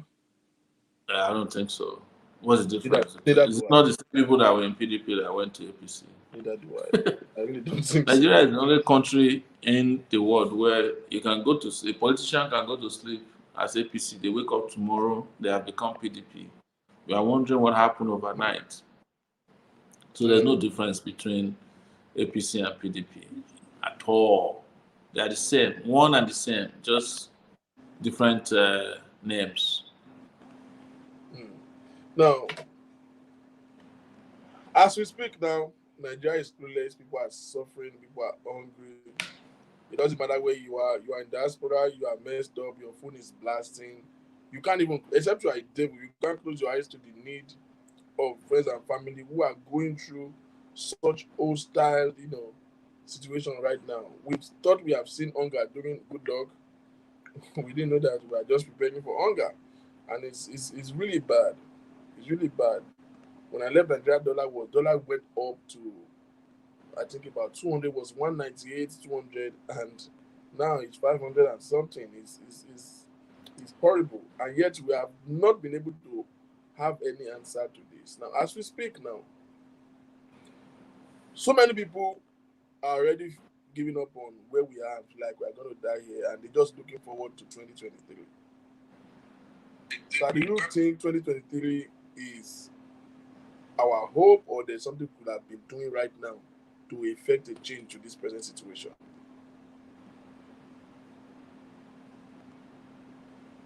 Are we, I, are di- we I supposed didn't get that question very. I didn't get your now? question very So many well. people, after complaining about the present situation, they say, well, 2023 is like we are anticipating 2023 to possibly, hopefully, effect a change.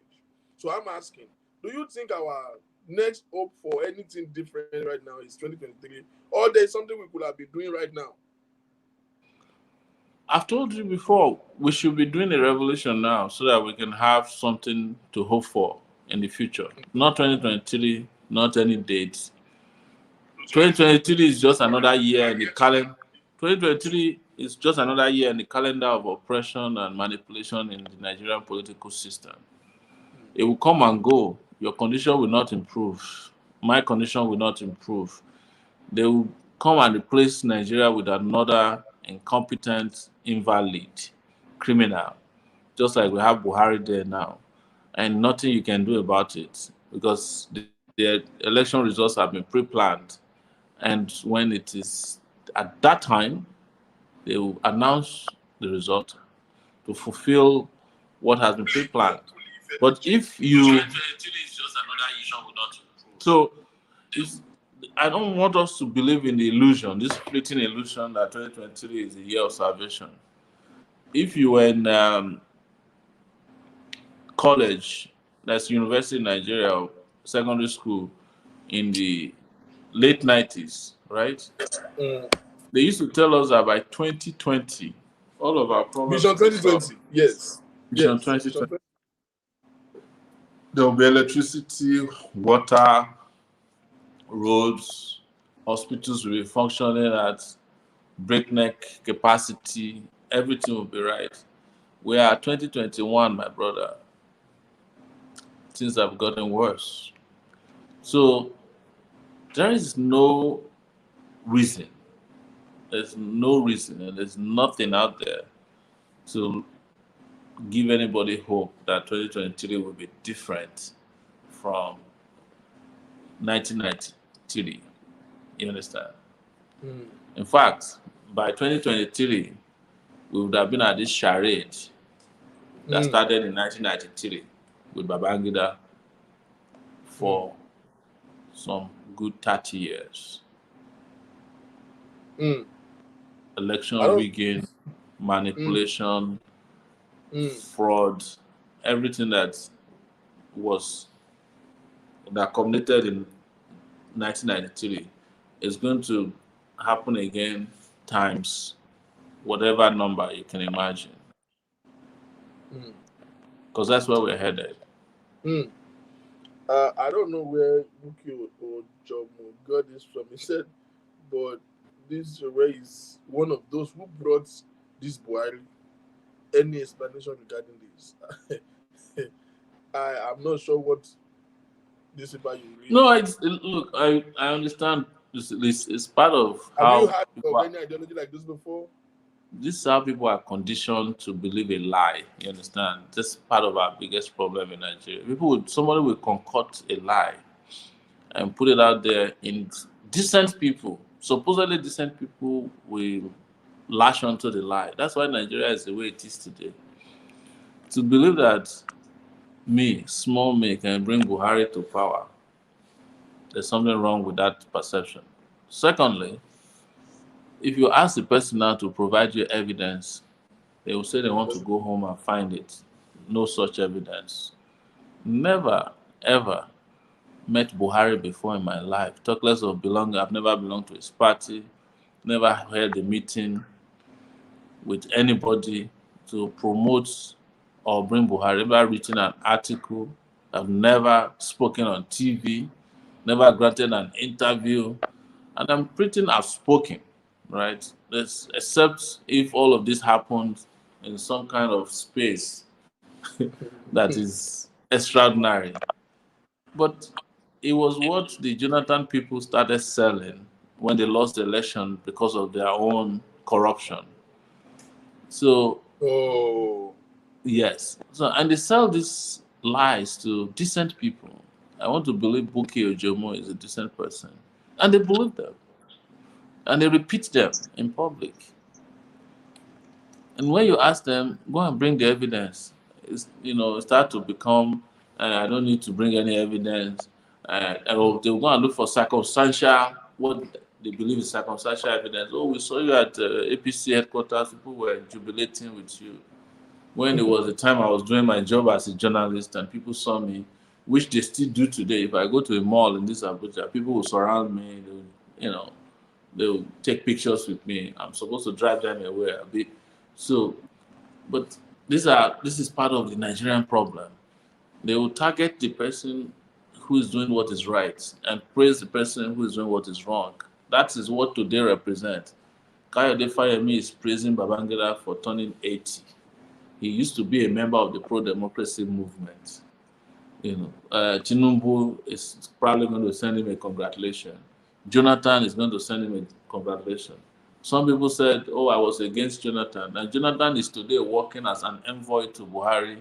Every day they're in Aso Rock. I'm Mm. tied down in Abuja. I'm the problem. Jonathan, who stole money, is not the problem. Jonathan, whose wife stole that they collected $5 million from, is the saint. Sowore, who said stealing is bad, is your enemy. So this is how we got. It's part of how we got here. It's the same way Ghanaian was treated. It's the same Gani family was treated. It's the same way Obafemi Awolowo was treated.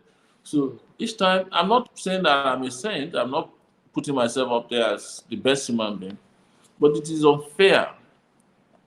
Not only unfair, It is sad that people would tell a lie against a fellow citizen simply because it is convenient, and especially people who are educated, who should know better, you know, because it's the same Sowore that helped Jonathan through Sahara reporters to become president when Yaradua was dying.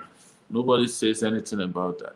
It's the same Sowore who fought against Babangida in 1993 when he annulled the election of Abiola. Nobody talks about that. Same Sowore that joined hands with other pro-democracy activists in the country went to jail 8 times when some of the young people now who mount these lies were not born to drive military out of power. Nobody talks about that. But the moment they package a lie to you that somebody brought Buhari to power, and of all the people that brought Buhari to power is me with a laptop in New York. I did not even vote in 2015. I voted for the first time in 2019. I was registered to vote in Nigeria for the first time in 2018. I was not part of any political party. The first time I joined the political party consciously was 2018 when we set up the African Action Congress, under which I contested as a presidential candidate in 2018 and 2019. So if I brought Buhari to you in 2015, was I the one who brought him to you in 2019 as well? Mm, mm, So when I contested against him, and when I was arrested in 2019, I spent 5 months in detention. They could not provide a single evidence that I had any interaction with. If I did, they would have provided it to the public to discredit me. mm. None. They even looked at my account. They were shocked that there was no any transfer of any suspicious type made into my account. That was not. They couldn't find. When they couldn't find it, they charged me for money laundering for transferring money from my own account to my account. What? When they could, when they couldn't sustain it, you know, they then removed the charge of money laundering from the charges, and now I'm left with what's it called, treasonable felony. So it's just sad that our citizens do this to ourselves because in some ways it's also part of the injustices we perpetrate against ourselves. Mm, mm. Yes. Now, somebody drop a question here, which is, likely to the question I intend asking. With all our problems, economic, security, now, okay, maybe before then, let me, because this is my biggest concern right now in Nigeria, security. I believe that the president of a nation has the, if you like, don't build road, don't do electricity, don't do anything. I don't. The first duty of a president is to protect life and property. That's why it's That's called the right. commander in chief of the armed forces. And as we speak today, everybody in Nigeria, rich or poor, either north, south. Before, during Good Luck, during Obasanjo, it was crisis in the north, and the southwest, south, we're chilling, and we just felt that the eastern part of Nigeria seems to have a calm, and probably we just, we were negligible about it, and now it's like the whole nation is suffering some form of unrest or the other.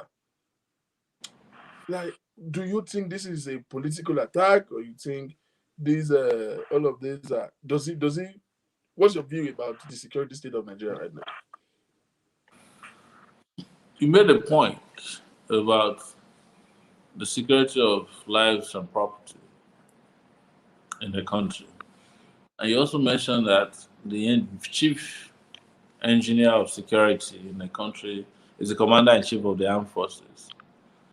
So, for you to have robust security in a country, you must have a commander in chief of the armed forces who is competent. Unfortunately, Nigeria doesn't have one who is competent. You have one of the most incompetent human beings managing your security. We've discussed this.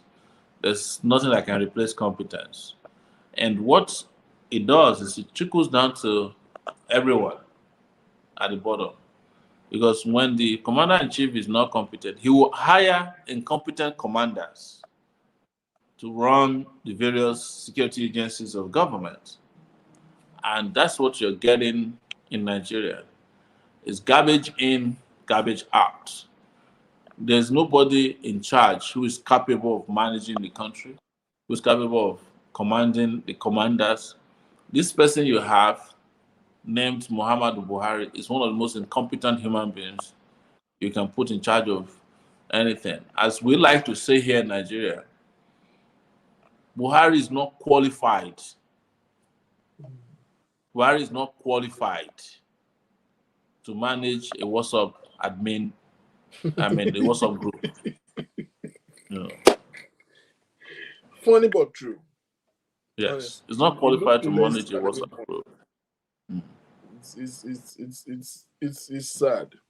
Because I like that Yes. you use Sarah Medium to defame Good Luck, and I don't even want to throw this to you, but I wish I can It's the same after this person, the same person has gone back to change the language of the the narrative. allegation.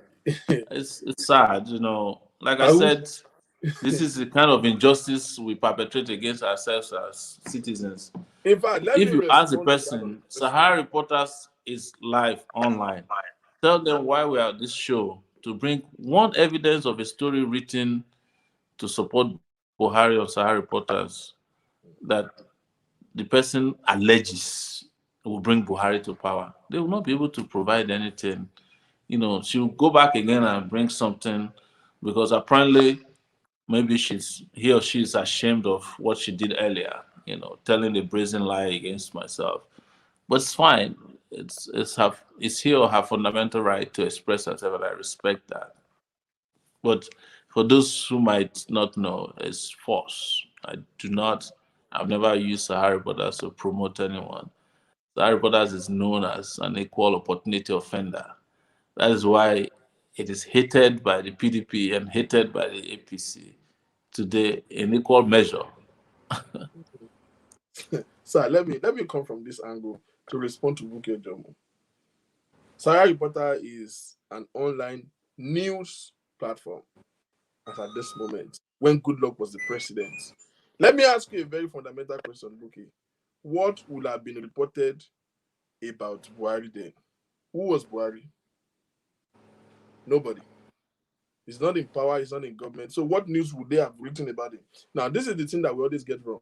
The fact that I'm telling you that this one is bad is not evidently the reason why I'm telling you that this one is good. As a matter Criticizing of the fact, then you government. can find you can, as a matter of fact, you can find content on Sahara Reporters that condemn Buhari even during the election. There's a friend of Hmm. mine. He's a friend. Kennedy Emetulu is his name. He was a writer. He writes articles for different platforms.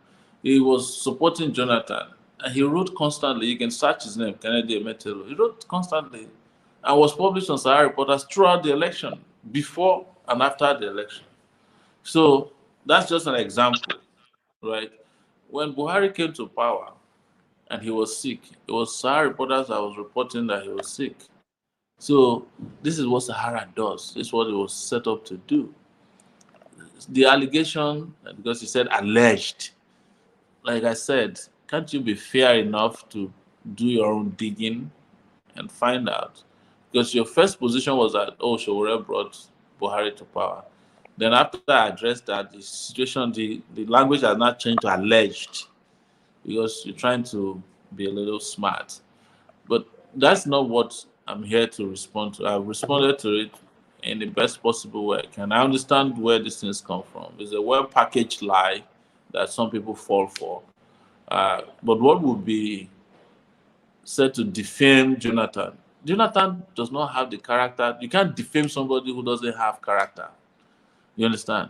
Truth is a justification for defamation.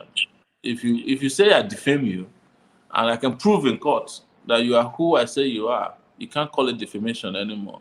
And if I defame Jonathan, Jonathan is at liberty to sue me. He has never sued me before. He has never sued Sahara Reporters before because he knows that everything we said about him is not a lie. It's the truth. Right. It's the truth that he promoted stealing by his government, that he stole billions of dollars, frittered away these billions. It is true. Most all the things you saw on Sahara reporters about him are true. They have not been able to deny them to today, even though they try. They have not been able to deny them today.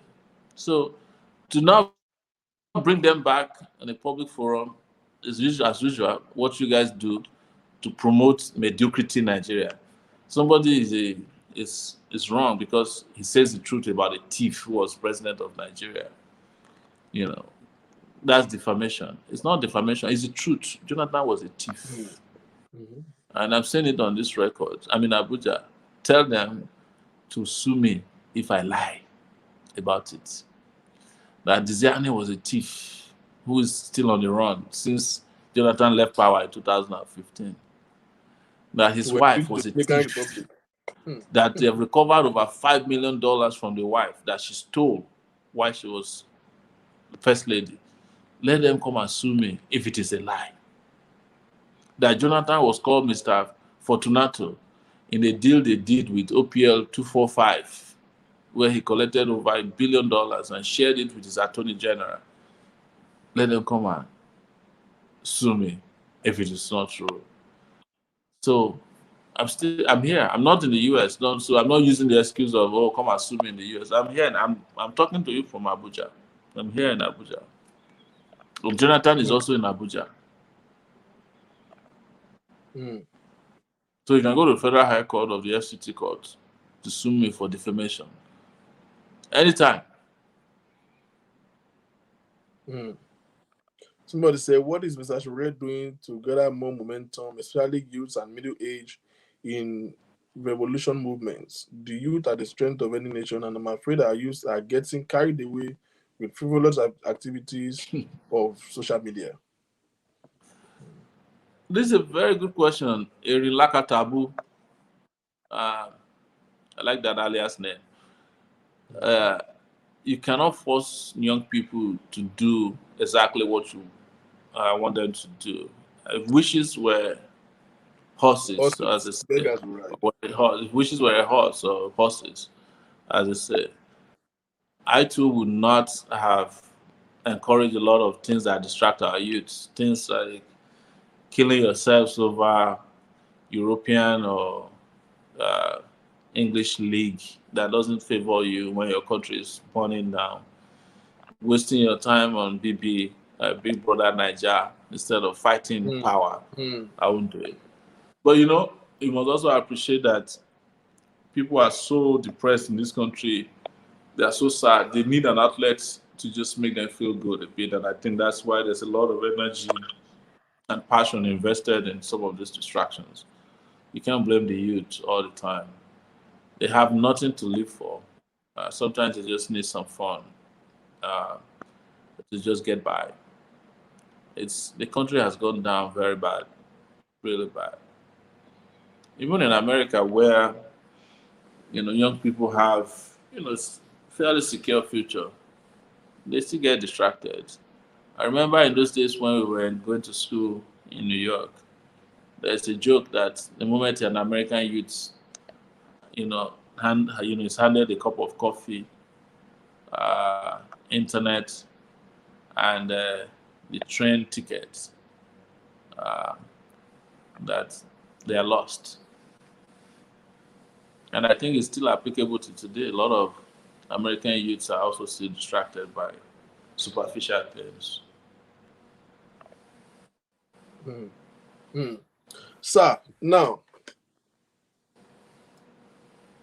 with all we are going through right now as a nation, the insecurity, the economy, everything, nothing is working. Our education is messed up. Everything with all we are going through, plus pandemic, plus everything. We now still have right in our face now.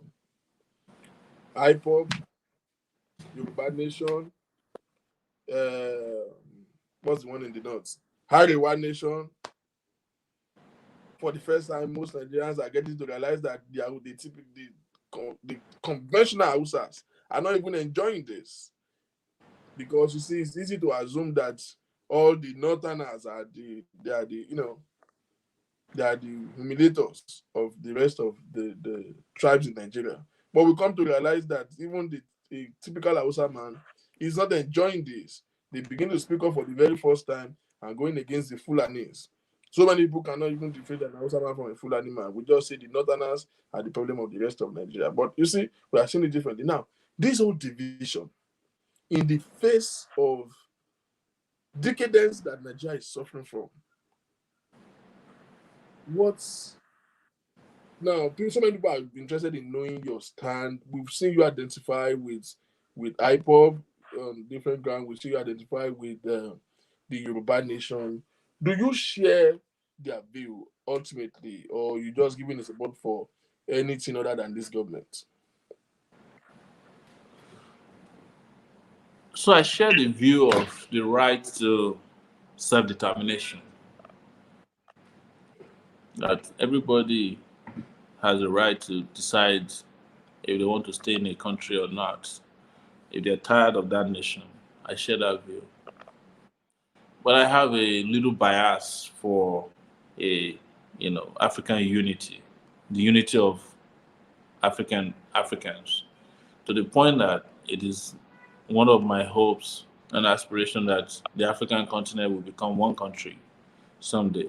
But with, of course, absolute respect for, right, the rights of the component nations to determine their destiny. But just like you have the European Union, which was something the Nkrumahs of this world had dreamt of Africa before they were kicked out of power and eventually died.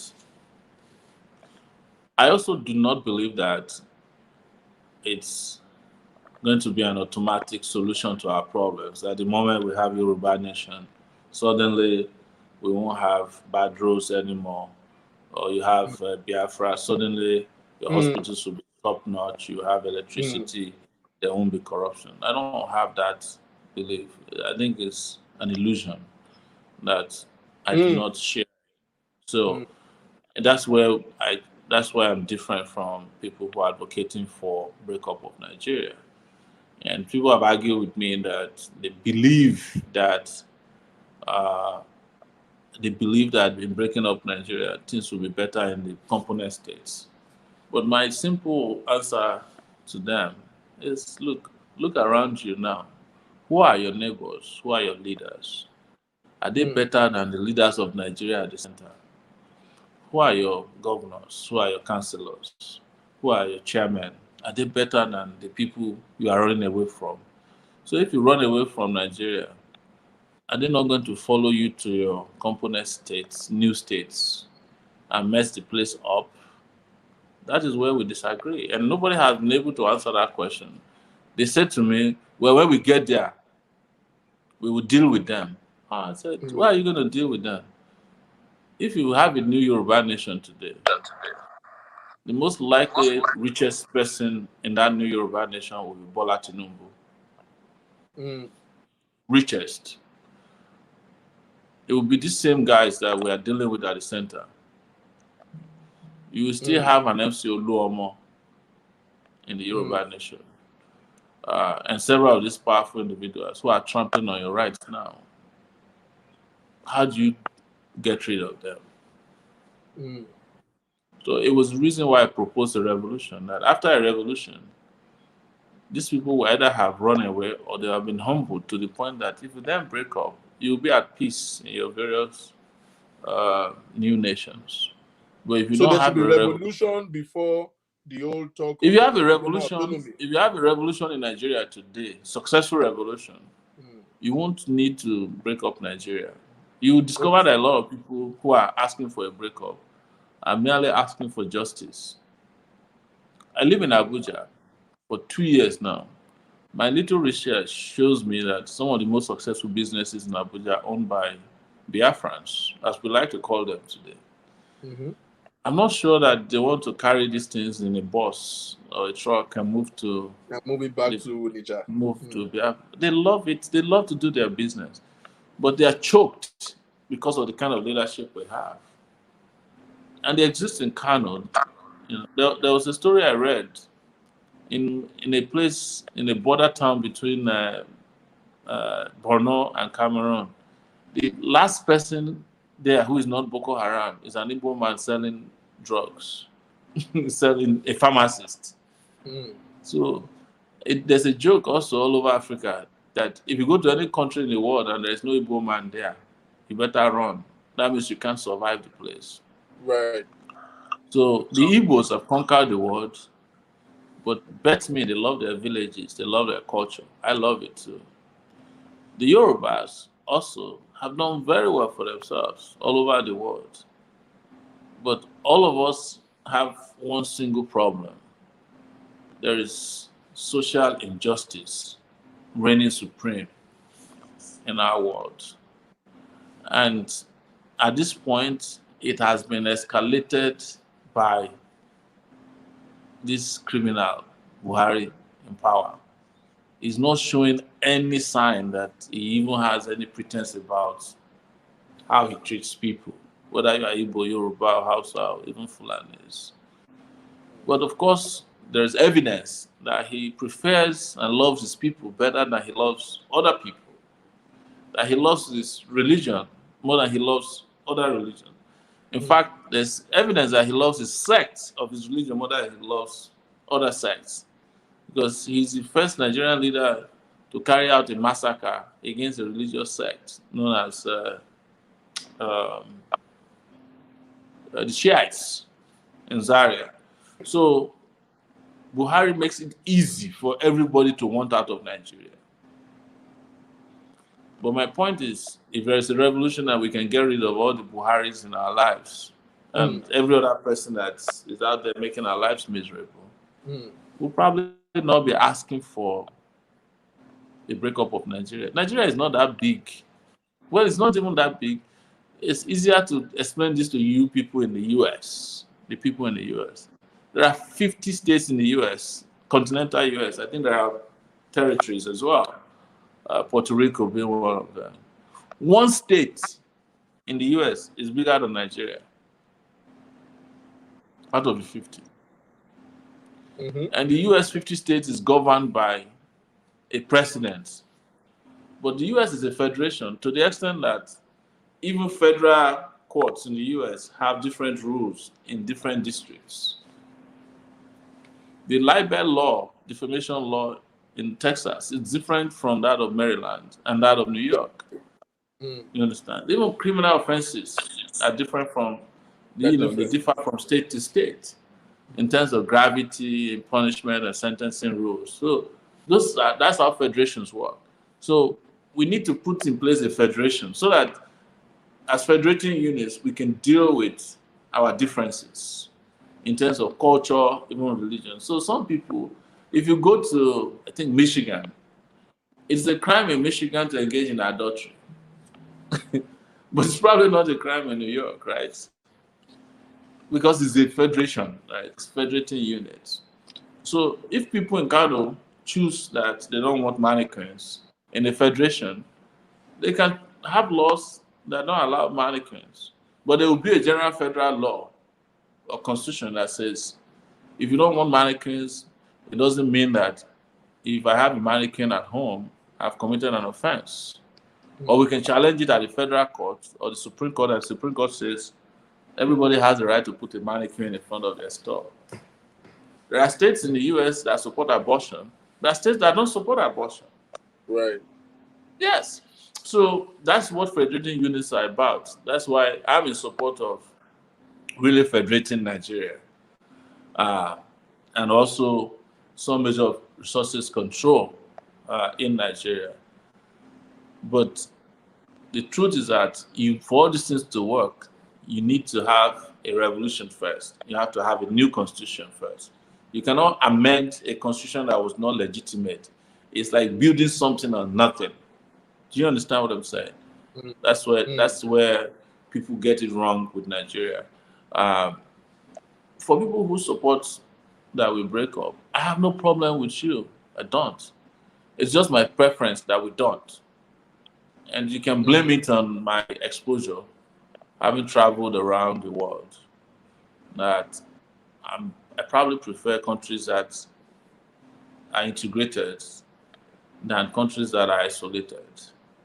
Because I haven't seen a lot of small countries succeed like big countries these days. China is huge, 1 point something billion people, and they're the most, you know, uh, prosperous nation on earth today. India is huge, billions of people. They are prosperous today, but we are we are not supposed to Yeah, I kill laugh when people anybody. say Nigeria is too big. That's why they can't govern. Where I'm like, Nigeria no, is not Nigeria, big. Nigeria it's is not up to California.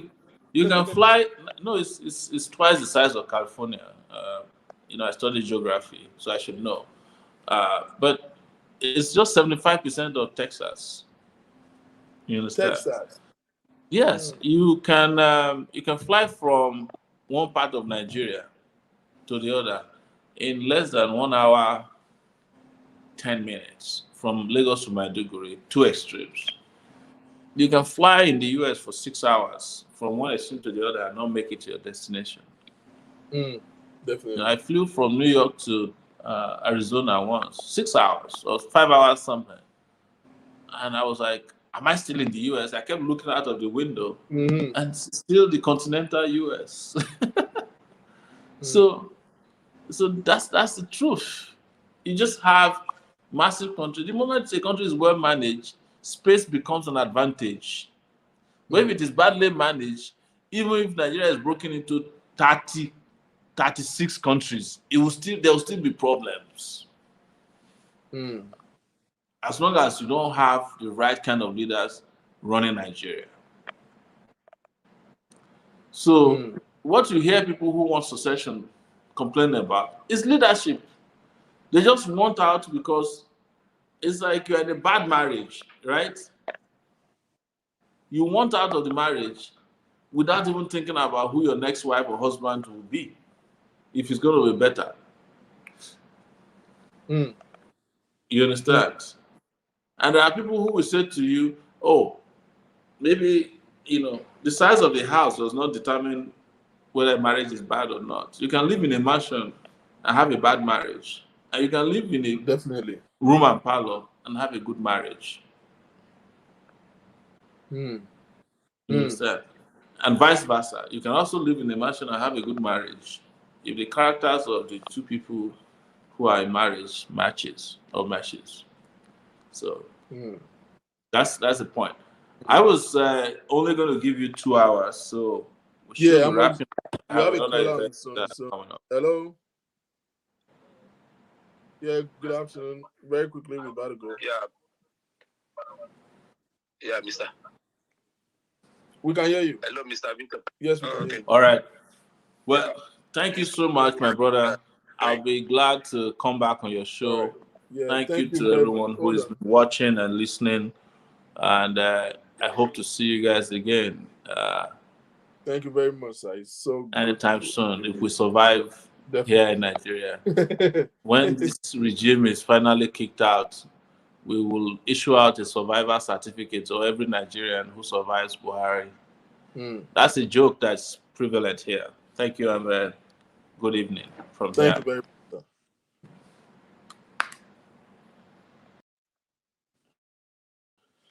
Right. Hello, Mr. Muiwa. Yeah, hello. How you doing? Good. Yeah. Can Mr. Sowore still hearing us, or is out of the line? He's out of the line. Oh, okay, no problem. There is little things I want to chip about. I just want to get it briefed. Go ahead. First and foremost, it says something about one section of the country being Talibanized. If that is what he has in mind, but he's contradicting himself. That is why I would have loved to ask him a question to his face. I think he said Buhari is trying to Talibanize Nigeria. Exactly, and it's been done. And not just this guy is taking up to 8 years now. So definitely, since he got into power, he has been doing that. Hello, I can hear you. Yeah, that's what he said. That's what Mr. Yes. said. Okay. When he said that, when some other sections are now saying, okay, we cannot continue like this, because when he was talking about revolution, I can't hear you. I can hear you. We can hear you very clearly. Oh, okay. When he was talking about revolution, that's why I said I would have loved to ask him a question, and probably he will be able to be, I'm very sure if he's listening to the program now, he will be able to give me a good answer. Revolution, revolution, revolution. We have witnessed this film several times in our life, especially as far as I'm concerned. I could remember in those days of Gani Fawehinmi. That's the question I would have, because he's my idol. And I would have asked him. He was there too that time, back home in Nigeria. We're of the same generation. We know what we were doing that time. We know how we were fighting all these things. But immediately one of us, somebody is being killed on the road. You will see how many people have been following him when he's doing this revolution. If he's able to have 20 people today, the next day we don't be able to have 10. It's not something that is easy when you don't have the resources to fight this revolution. Revolution is not something you just be marching. People cannot be marching on the streets every day.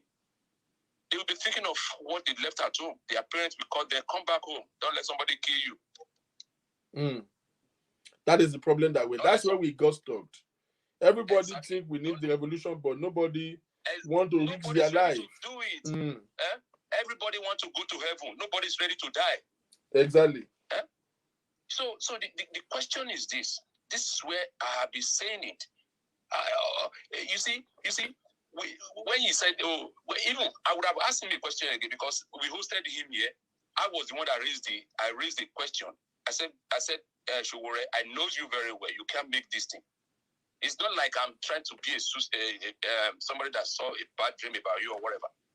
You don't have a platform, and you don't have that is structure that will be able to pick you from where you are now to be a president of Nigeria. You can't do it. Let's just forget about it. And people are looking at you as somebody that lost, that's not grateful in losing. That is why you started revolution. If you have not contested that and you started a revolution as just ordinary candidate from outside, it would have been a different thing. So he missed it up entirely. So he's just trying to save face on some silly things. I have to be honest with you. I would have fixed him and let him know this. The truth of the matter is that we all want good governance in Nigeria. We want a good system that we'll be able to be proud of as a Nigerian. But the structure right now, it can't help us. There is no way we can sustain it. I agree with him with one question, with one answer he answered. He said, the Igbos in so many places, the Yoruba in so many places, they don't want to leave their property, they don't want to leave their wealth, they don't want to leave whatever they have made in some other region. I agree with that. I understand that. That's why I'll be telling some people that it's not going to be easy. This journey is not something that you can just achieve in a day. Right. It's not a dream that you just come back the next day. Say, right. But sir, even if we have, we split in pieces, it does not necessarily mean those businesses have to leave and move to their country. They will just apply for documentations that make them practice business. Don't we have foreign investors in Nigeria right now? I agree, but they will be afraid. That is what they are afraid now. They don't know it's going to work that way. Yeah. This is the problem. You know why we are feeling this way is that we are addressing this. I am not a fan of, I don't even know the problem of Nigeria. I don't even know the solution to Nigeria. I'm not a fan of anything. Like, Nigeria is a mess up right now. So I'm always very careful to take a position. But I feel like we are feeling that way because we are addressing this problem as if we are the enemy of ourselves. One of the things that I really do not support in those who have been fighting for the, regional autonomy, about, let's have Yoruba nation, let's have the Igbo nation and all of those things. One of the things they are doing that I do not support is the campaign that makes it sound as if Hausa is the problem of Yoruba. No, we are all victims of bad governance. Absolutely. I want Fulani, shaking Fulani. No, it's not about the Fulani. The Fulani will not go in the bush and kill people if we have a functional system and a government that is active and interested in the life of the people. So the problem is not the Fulani. Yorubas are killing Yorubas. Igbos are killing Igbos. Hausa are killing. So there is crime in Nigeria, period. When we begin to tag name to it and begin to stereotype, we are giving birth to racism and bigotry that will never end in the history of Nigeria. America, as big as it is still suffering from it today.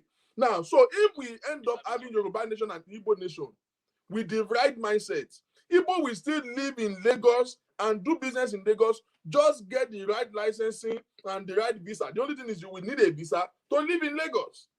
We have foreign investors right now in Nigeria. We have Chinese having multinational companies there.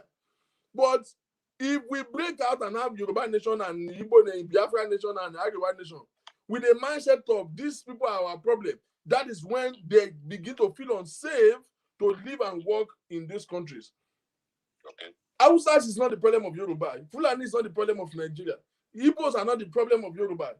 Yoruba is not the problem of all of these people. We have a bad government. Mr. Victor, like you rightly said, you know, I could still remember back in the 90s, early 90s, I could remember vividly that these things were not a problem. Like you just said, that even we don't even know whether Hausa, we are very close to ourselves. I could remember where I lived when I was growing up in Ibadan. I lived very close to Sabo. So we always play ball together. That is every Sunday we play ball. We do things together. But it was of recent I started listening to this accusation that, oh, the Hausas. I said, what is going on? Is it not the same people we always have fun with every Sunday in playing soccer, get together? So, but the fact is this, like you said, when you don't have a good governance, it will expose what is people are not looking at as, oh, maybe it's being sectionalized or whatever, like what this government is doing. But having said that, Mr. Victor, with the present situation, with the present technology, with the presence of understanding, like we can be able to talk to each other now. We don't have this kind of opportunity in those days where we can just be chatting now. I can express what I have in mind now. That is why it is not possible to be able to sustain this situation again. They just have to look, to sustain it like the way we are now. My brother is far-fetched. Let me tell you one thing: if APC is voted out of the government in 2023 and they happen to become PDP, these same people APC will be agitating against them again. Definitely. That's what I'm saying. Definitely. It's just a recycling of what our problem. The only thing is that and if you look at it, there is cultural differences. That cultural differences it started coming out now, and it's hard for us to be able to sustain it together again. I have to let you understand that it's hard for us to believe it that because the cultural people are looking at it. And people here are we don't do things the same way we're supposed to be doing it. He was making references to China. Look at China. China, they speak the same language. They are about 1 point something That's billion, right. They speak the same language. That's right. They do the same thing. So I was trying to challenge him in his show that these are the things that is not going to be able to sustain Nigeria. Believe me, it's very hard within this country. Even within ourselves, within the Yorubas, they still fight each other. They will say, you are Ijebu, you are this. Talk less of the whole country that is having this kind of different things. Over 450 languages in Nigeria. I'm telling you, it's going to be difficult for us to be able to stay together. That is why this agitation will continue. I know it's just the beginning, but the truth of the matter is that his own revolution, I don't understand it. Like I would have told him, because that was the statement I made in his presence in California here. That look, Sowore, to me, to the best of my knowledge, I am not discarding you. I'm not saying you cannot aspire to be whatever you want to become. But the truth of the matter is that you have been in the United States. I just came down to United America, and I know how Nigeria's system works. I know how it works. Let me tell you the truth. If you don't have a structure, you can have all the money, bring it home. Ari Akonde, he brought some millions of dollars. That's why the man is expected that. You remember this Ari Akonde? Yes, I know Ari Akonde. Yes, Ari Akonde was staying. You know where he was staying? He was staying in the last floor in Cocoa House in Ibadan. Just like somebody staying in next, the last floor in. Ask anybody that is in Ibadan. Yeah, I'm just telling you, this man brought all his money from abroad to come and contest in Nigeria. And he doesn't know anybody, doesn't have a structure, he does not belongs to any party. How can you just win like that? Start with the local government. Revitalize that place. Let people see that place as a mecca of Nigeria, as a New York of Nigeria, as a what's it called? One of these big streets in UK, as in Nigeria. Then people will say, look at what this guy have done. Then you move forward from there. You can't just come as an activist and say you want to revitalize that country. That is the reason why you cannot find things successfully, except by like what people are trying to do right now. I'm not saying that is the last resource, but I just believe is the beginning. This agitation that everybody at least we can have a conference now that okay, what do we want? Because it has been very long. Nobody have talked to each other to say, okay, this is what these people are crying for. This is what these people want. This is what agitating for. So, Mr. Vito, that is just what I wanted to say. And it's unfortunate I couldn't be able to get him online directly and talk to him. So, thank you very much for this wonderful program. Thank you. Yeah, you're welcome, Brad. Now, you see, one of the problem that I figured out is the way our energy is being dissipated to so many channels at the same time. Like I said when Mr. Sowore was here, I don't know who exactly is enjoying Nigeria right now. Oh, yeah, they've given so much privileges and preferences and ignoring the crime of the Fulanis. But, well, newsflash, I don't think any Fulani feels safe in Nigeria right now. Because a typical Fulani man cannot even walk around carelessly in Lagos. He fears for his own life. I don't know any Fulani now that will just feel comfortable to be running around in the north. Because, of course, this situation has made it look like these are death threats. And before they kill you, kill them first.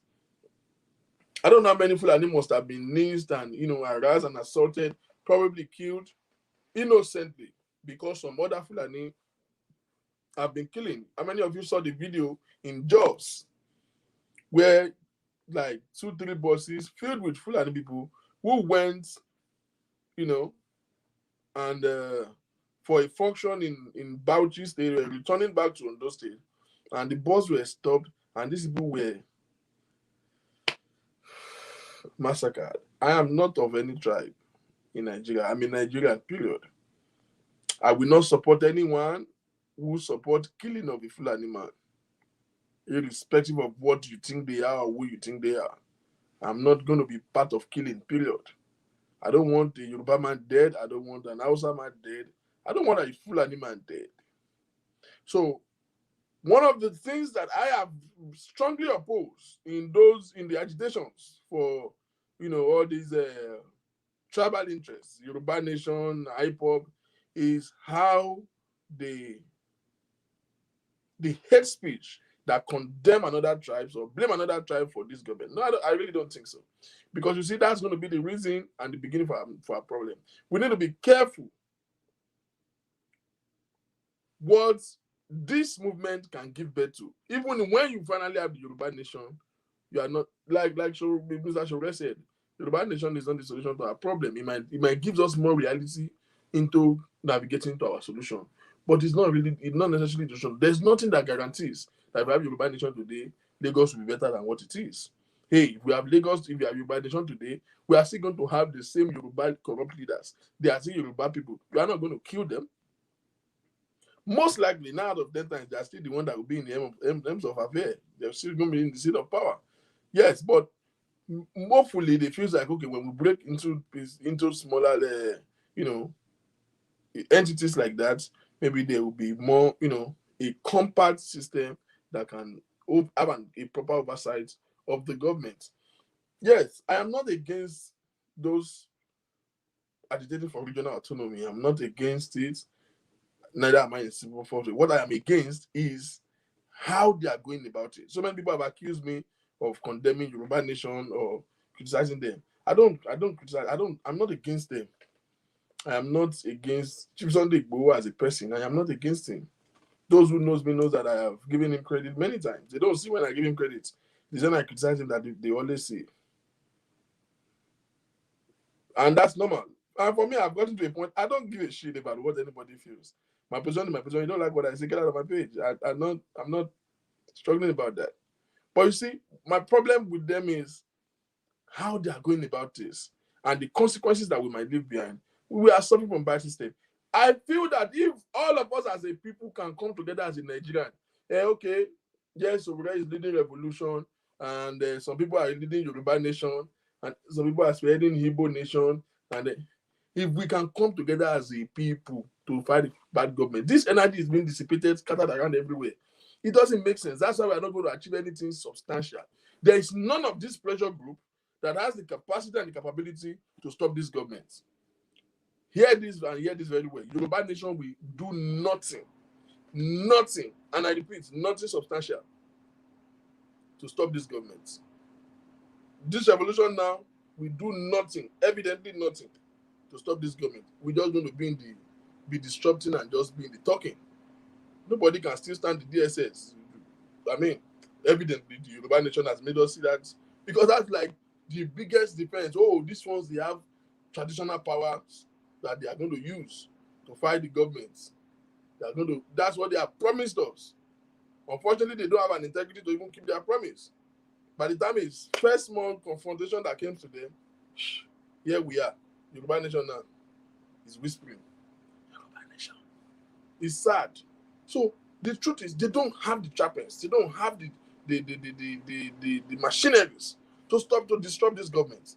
Neither does Revolution does have it. Neither does IPOB have it. IPOB is the most confused set of pressure group I've seen in the last 6 years.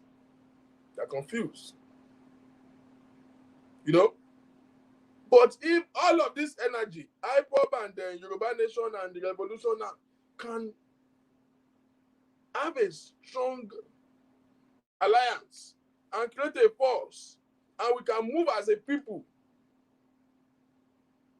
to face this bad system, knowing that the people are not the problem. The system is the problem. The people are not the problem. It is the system. We have a bad system. Fulani can kill anybody because there is a bad government. It's not the Fulani. Whether you like it or not, there are more Yorubas killing Yorubas than Fulani are killing Yorubas. Go and do your research very well. There are more ritual killers and suicide killers and, kidnappers everywhere. There is killing in Nigeria, period. You can tell who is killing. If we have a functional system, nobody that's going to go in the bush and slaughtering people like goats. When I saw the killing of the Fulanis, and I was gutted. It's gross. Nobody deserves to die. Everybody, as a citizen of a nation, deserve access to life, security in their own nation. Did you hear me? No, don't go there. Don't let us do that. Don't let us do that. I don't see. You notice that I've chilled with Yoruba Nation people because there are two things. People are taking it as if I have a problem with Sunday Igboho as a person. No, I don't have a problem with him. I love him. And God knows I love him. But there's one between, as far as I'm concerned, no, God don't me. There's one between Sunday Igboho and Yoruba agitators. Yoruba agitators are a bunch of jokers, and I don't. My opinion about them will not change. Now, you said they did not promise anything. That's a lie. Well, that's not why we are here today, because I will give you materials where they have promised the people that they are going to disrupt the government, they are going to disappear, they are going to do this. In fact, they even give us a briefing of all of the voodoos that they have gathered, and they are not going to use ordinary eye. They will go there, they will send different deities to them. We have them in record, okay? We are not just on this people, we are not stupid. They promise us, but we know those are just form of careless talks. Evidently, the outcome proves that cannot work. I'm not saying they don't have it. I didn't say they lied. Yes, probably they have it, but that cannot work. Voodoo will not work against government because government is nobody's last name. Do you understand that? We just need to wake up. But the most important thing is not discrediting each other. The most important thing is realizing that all of us have a problem. Okay, Igbo-Indian, what's this? Igbo-Indian Nation. Is that another movement? Is that another movement? Igbo-Indian Nation. Sorry, is that another movement or is just your own name? You say Biafra is not an Igbo nation. I understand that there's still partition and division among the Igbos about this Biafra nation. Some are not even part of it. I mean, that's normal. The Yoruba nation too. There's so many Yorubas that are not part of it. How are we going to ever make anything substantial as a people? We are going to end up complaining about bad government. Fast said something in one of his songs. You know, Fast the bad guy. He had a song called Hypocrites. In one of his rap line, he talked about all the politicians who lied to us, and then he said, how about you, who is pretending as if you only see two jokers? All we do in Nigeria is APC, PDP, nothing else. The last election, we have available credible people who can rule the nation. Even if they can't rule the nation, who can try. Some people say, oh, Sowore, we don't know him. Well, if somebody we don't know, he could have at least start from the scratch and do something like Mr. Muiwa said, do something good in his local government so that we can see what he has done. And then we can do better. So, sorry, what did Buhari do when you guys voted for him? What did Buhari, what was in Buhari's session? What has Goodluck done before he was voted for? Yes, Goodluck was the vice president before, he became the president. The thing is, see, it's just like credit rating. Somebody who have a bad credit and somebody who don't have credit record at all. Somebody who don't have a credit record at all is better than somebody who have a bad credit. These ones, we know that they have failed, they are bad. But you are saying you don't want this one because you don't know him, you don't know what he can do. I think it is a better risk to risk the one that you don't know what he can do than the ones that are now voting for the ones that you evidently know that he has nothing good to offer. I don't know if I'm making sense to somebody, because that's what we did in last election. 2023 is coming, they're going to do the same thing. So many people say, oh yeah, Fela drove 2 years, like Sowore. Who else? We have so many candidates. But because you feel like if I vote for them, people say, I don't want to waste my vote. That's why I did not vote for Sowore. That's why I did not vote for Fela drove 2 years. That's who else? A couple of them. We have a couple of credible people. The only reason Toba Obeisheson, the number is on the screen. Where are you watching this show from? With to go? The number is right on the screen. Hello, good afternoon. Hello.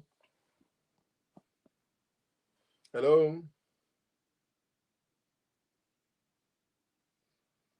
Hello. If I want to not listen to the audio from whatever you are watching from, you have to use your phone to listen. Hello.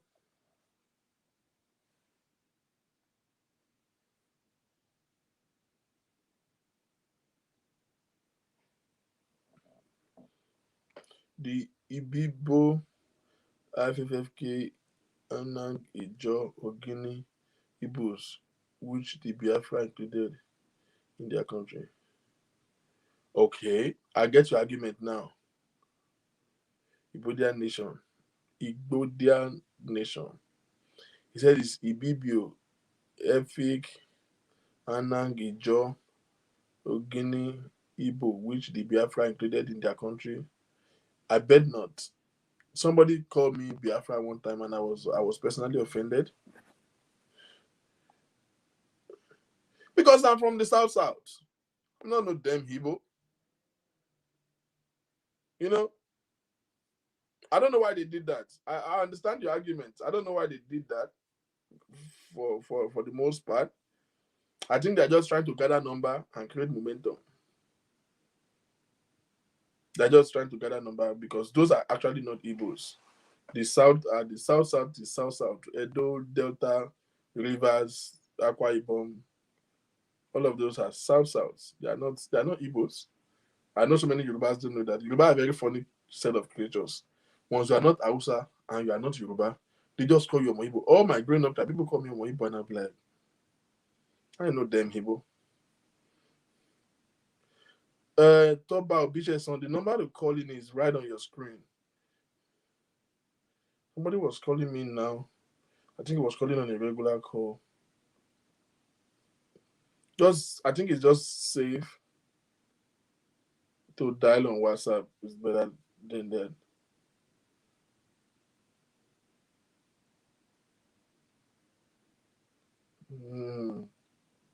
So for me, I think my own concern with them is the way we are with so much energy dissipated around about everywhere. It don't make any sense to me personally. Doesn't make any sense to me. I think with so much noise making, our energy is being dissipated and we can't get anything. This government is bad. Nobody's enjoying. Fulani is not enjoying it. Fulani are suffering from insecurity right now. Because if a Yoruba man holds them in the bush, he will niche them.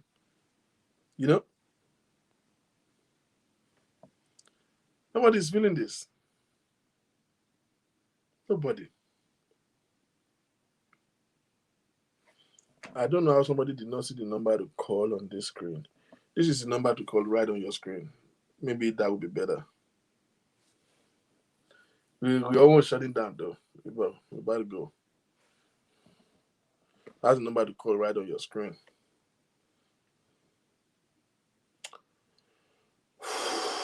Nigeria. Now the thing with the agitation or agitators is that they are putting the last thing first. Before you step out and begin to raise a movement, I think you should have done your strategies first. And that is what I can't find in most of the agitators. Their strategies are watery, but their noise are heavy. Before you come and make noise, you will have had a roadmap, a strategy. I watched one of the person who started the Yoruba Nation, that Professor Banji, was making a lot of sense.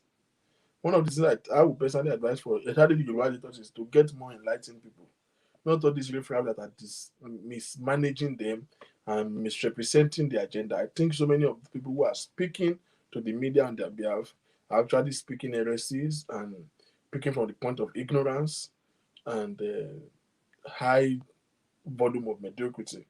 If they can get people who are more learned, who are aware about Nigeria, who understand Nigerian politics, not just one person who just want to talk and gather people speaking on live show, it won't go well. Well, ladies and gentlemen, we spent over almost 2 hours 30 minutes here. It's such a great time sharing with you guys. Well, there are work going on the ground. Hopefully, they've been telling us that is tell us something else. I hope something is going on.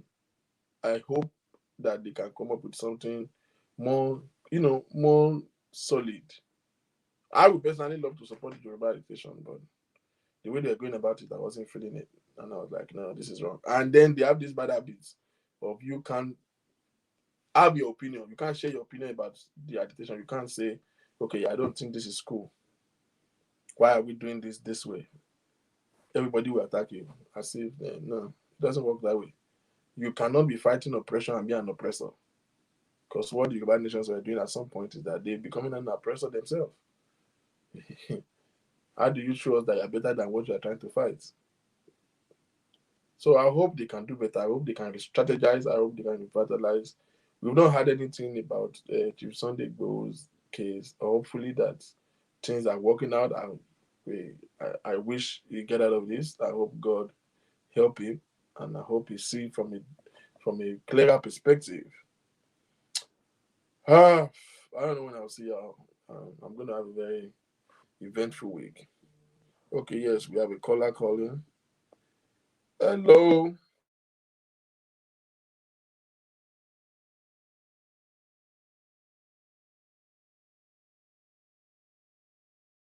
Yeah, I've been trying to get hold of you. It's going to be a quite quick one. I know you're trying to wrap up. Yes. I want to seize this opportunity that you've given to Mr. Sowore. I want to appreciate him for all his good work, and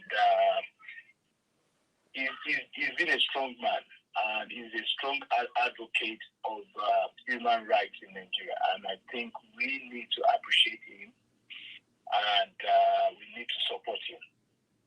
See, having said all that, the last man that called earlier, before I called him, said Mr. Sowore hasn't got the structure on ground.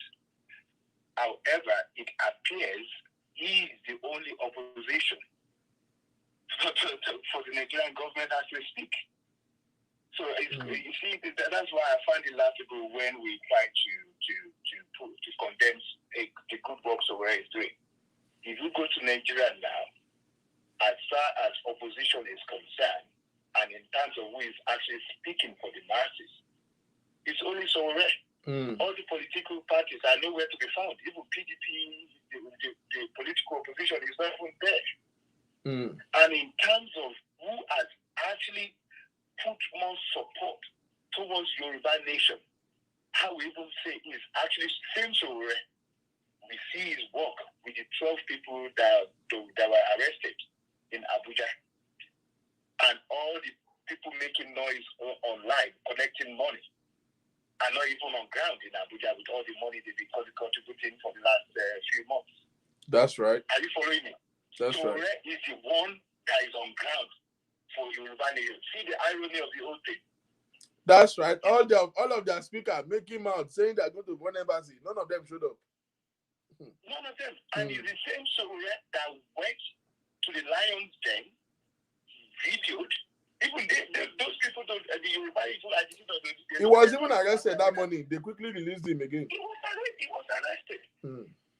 I'm even shocked that people can easily come out and still say to condemn him for all his good work.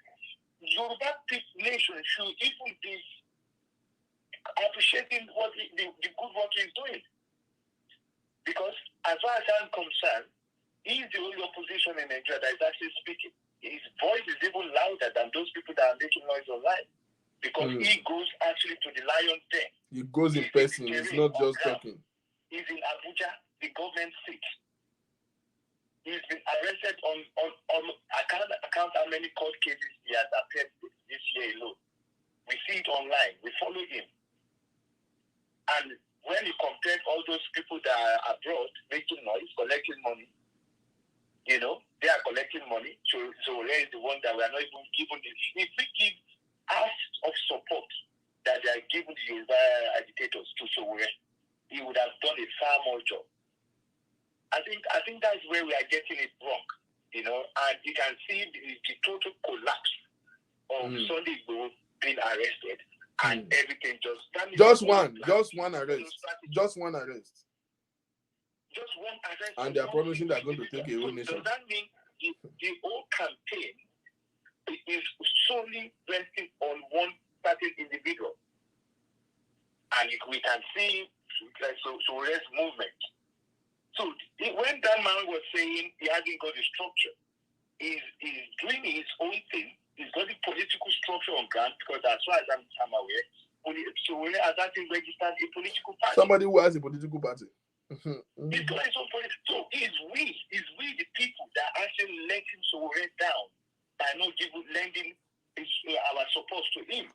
He's doing his bit. He's giving us all this platform all the tools we can use to fight back. But we chose not to actually give him the needed support. Because he's given us, he's registered a party, during election, if you want to vote for him, we can channel our energy to that. He's got his revolution side of it, his activism side of it is there. So we are the one that is actually letting Sowore down. So when that man was talking, I was baffled that, what else do you want for him to do? He's given all his energy. His wife is in America, he's in New York. And he's down, he's facing all sorts of brutalization from the federal government. And you see people are not even given. He has even been to many jails more than Sunday Igboho. He's been locked up for more than a year. Sunday Igboho is not even up to 2 months now. So I think we need to actually refocus our energy and see where we can actually support him. Yes. We can't. Your nation is not going to be. We can't get this independence in 10 years or 15 years or 20 years. It's something that needs to have a plan, a strategy, a roadmap. You can see the total collapse of the idea, Yoruba nation ideology, over one single arrest. So what have they been collecting money from people, donating buses, donating all sorts of making noise online, and a nation can only be gotten through because having a country is a political move itself. So it has to be a political move. We need to actually let our support towards Sowore. Maybe I'm getting it wrong, Mr. Victor. Do you get what I'm saying here? I get you. I feel you. It's a political move. So why do we need to deceive ourselves? In fact, the last caller is agreeing with you. He just dropped a comment now. He said, Mr. Kola, I absolutely agree with you on what Sowore has done to help Yoruba nation. He actually agree with that. Yes. Yes. It's a political move. We can't get... That's what I'm saying too. And if we can just put all this energy together in one space and create a proper pressure, we will achieve results than this one, Kineko movement, Kineko. So really believe that we, the Yorubas, or I would probably say the Bash, are the one that actually letting Sowore down because he's got the energy. I would probably say he's got more energy than Sunday Igboho, to be honest. He will knock Sowore off, but this is what he was born to do from his days at Unilag. You know, so he was well schooled in activism. We might not like his way sometimes, but so is Sunday Igboho has got his own flaws as well. So if we start picking on people's flaws, then we are not going anywhere. So that's my take on this whole thing. But I just felt I need to chip in and say, you know what? Well, I was really happy when I saw him, and you can see he's full of knowledge. He knows there's this audience. He knows what he's talking about, and he can actually challenge these people in authority compared to those people we have online, giving us propaganda, lies, all the time. That's right. I find very unpalatable to some things they say sometimes. And their stomach rumbling. I can't deal with this kind of set of people. Anyway, God bless you. Take good care of yourself, sir. Thank you. Well, I hope we get it right one day. I hope we will get it right someday. Ladies and gentlemen, it's such a good time spending with you. Don't forget, we're going to have our last series of Redemption sometime this week. I'm not sure when. I'll see you guys. I'm going to be having a very eventful week, so I'm not sure, but I'll let you guys know. Thank you very much, ladies and gentlemen. It's so good to have you guys. You guys are the best audience anyone will ever pray for. I'll see you again sometime this week. Enjoy the rest of your night. Good night.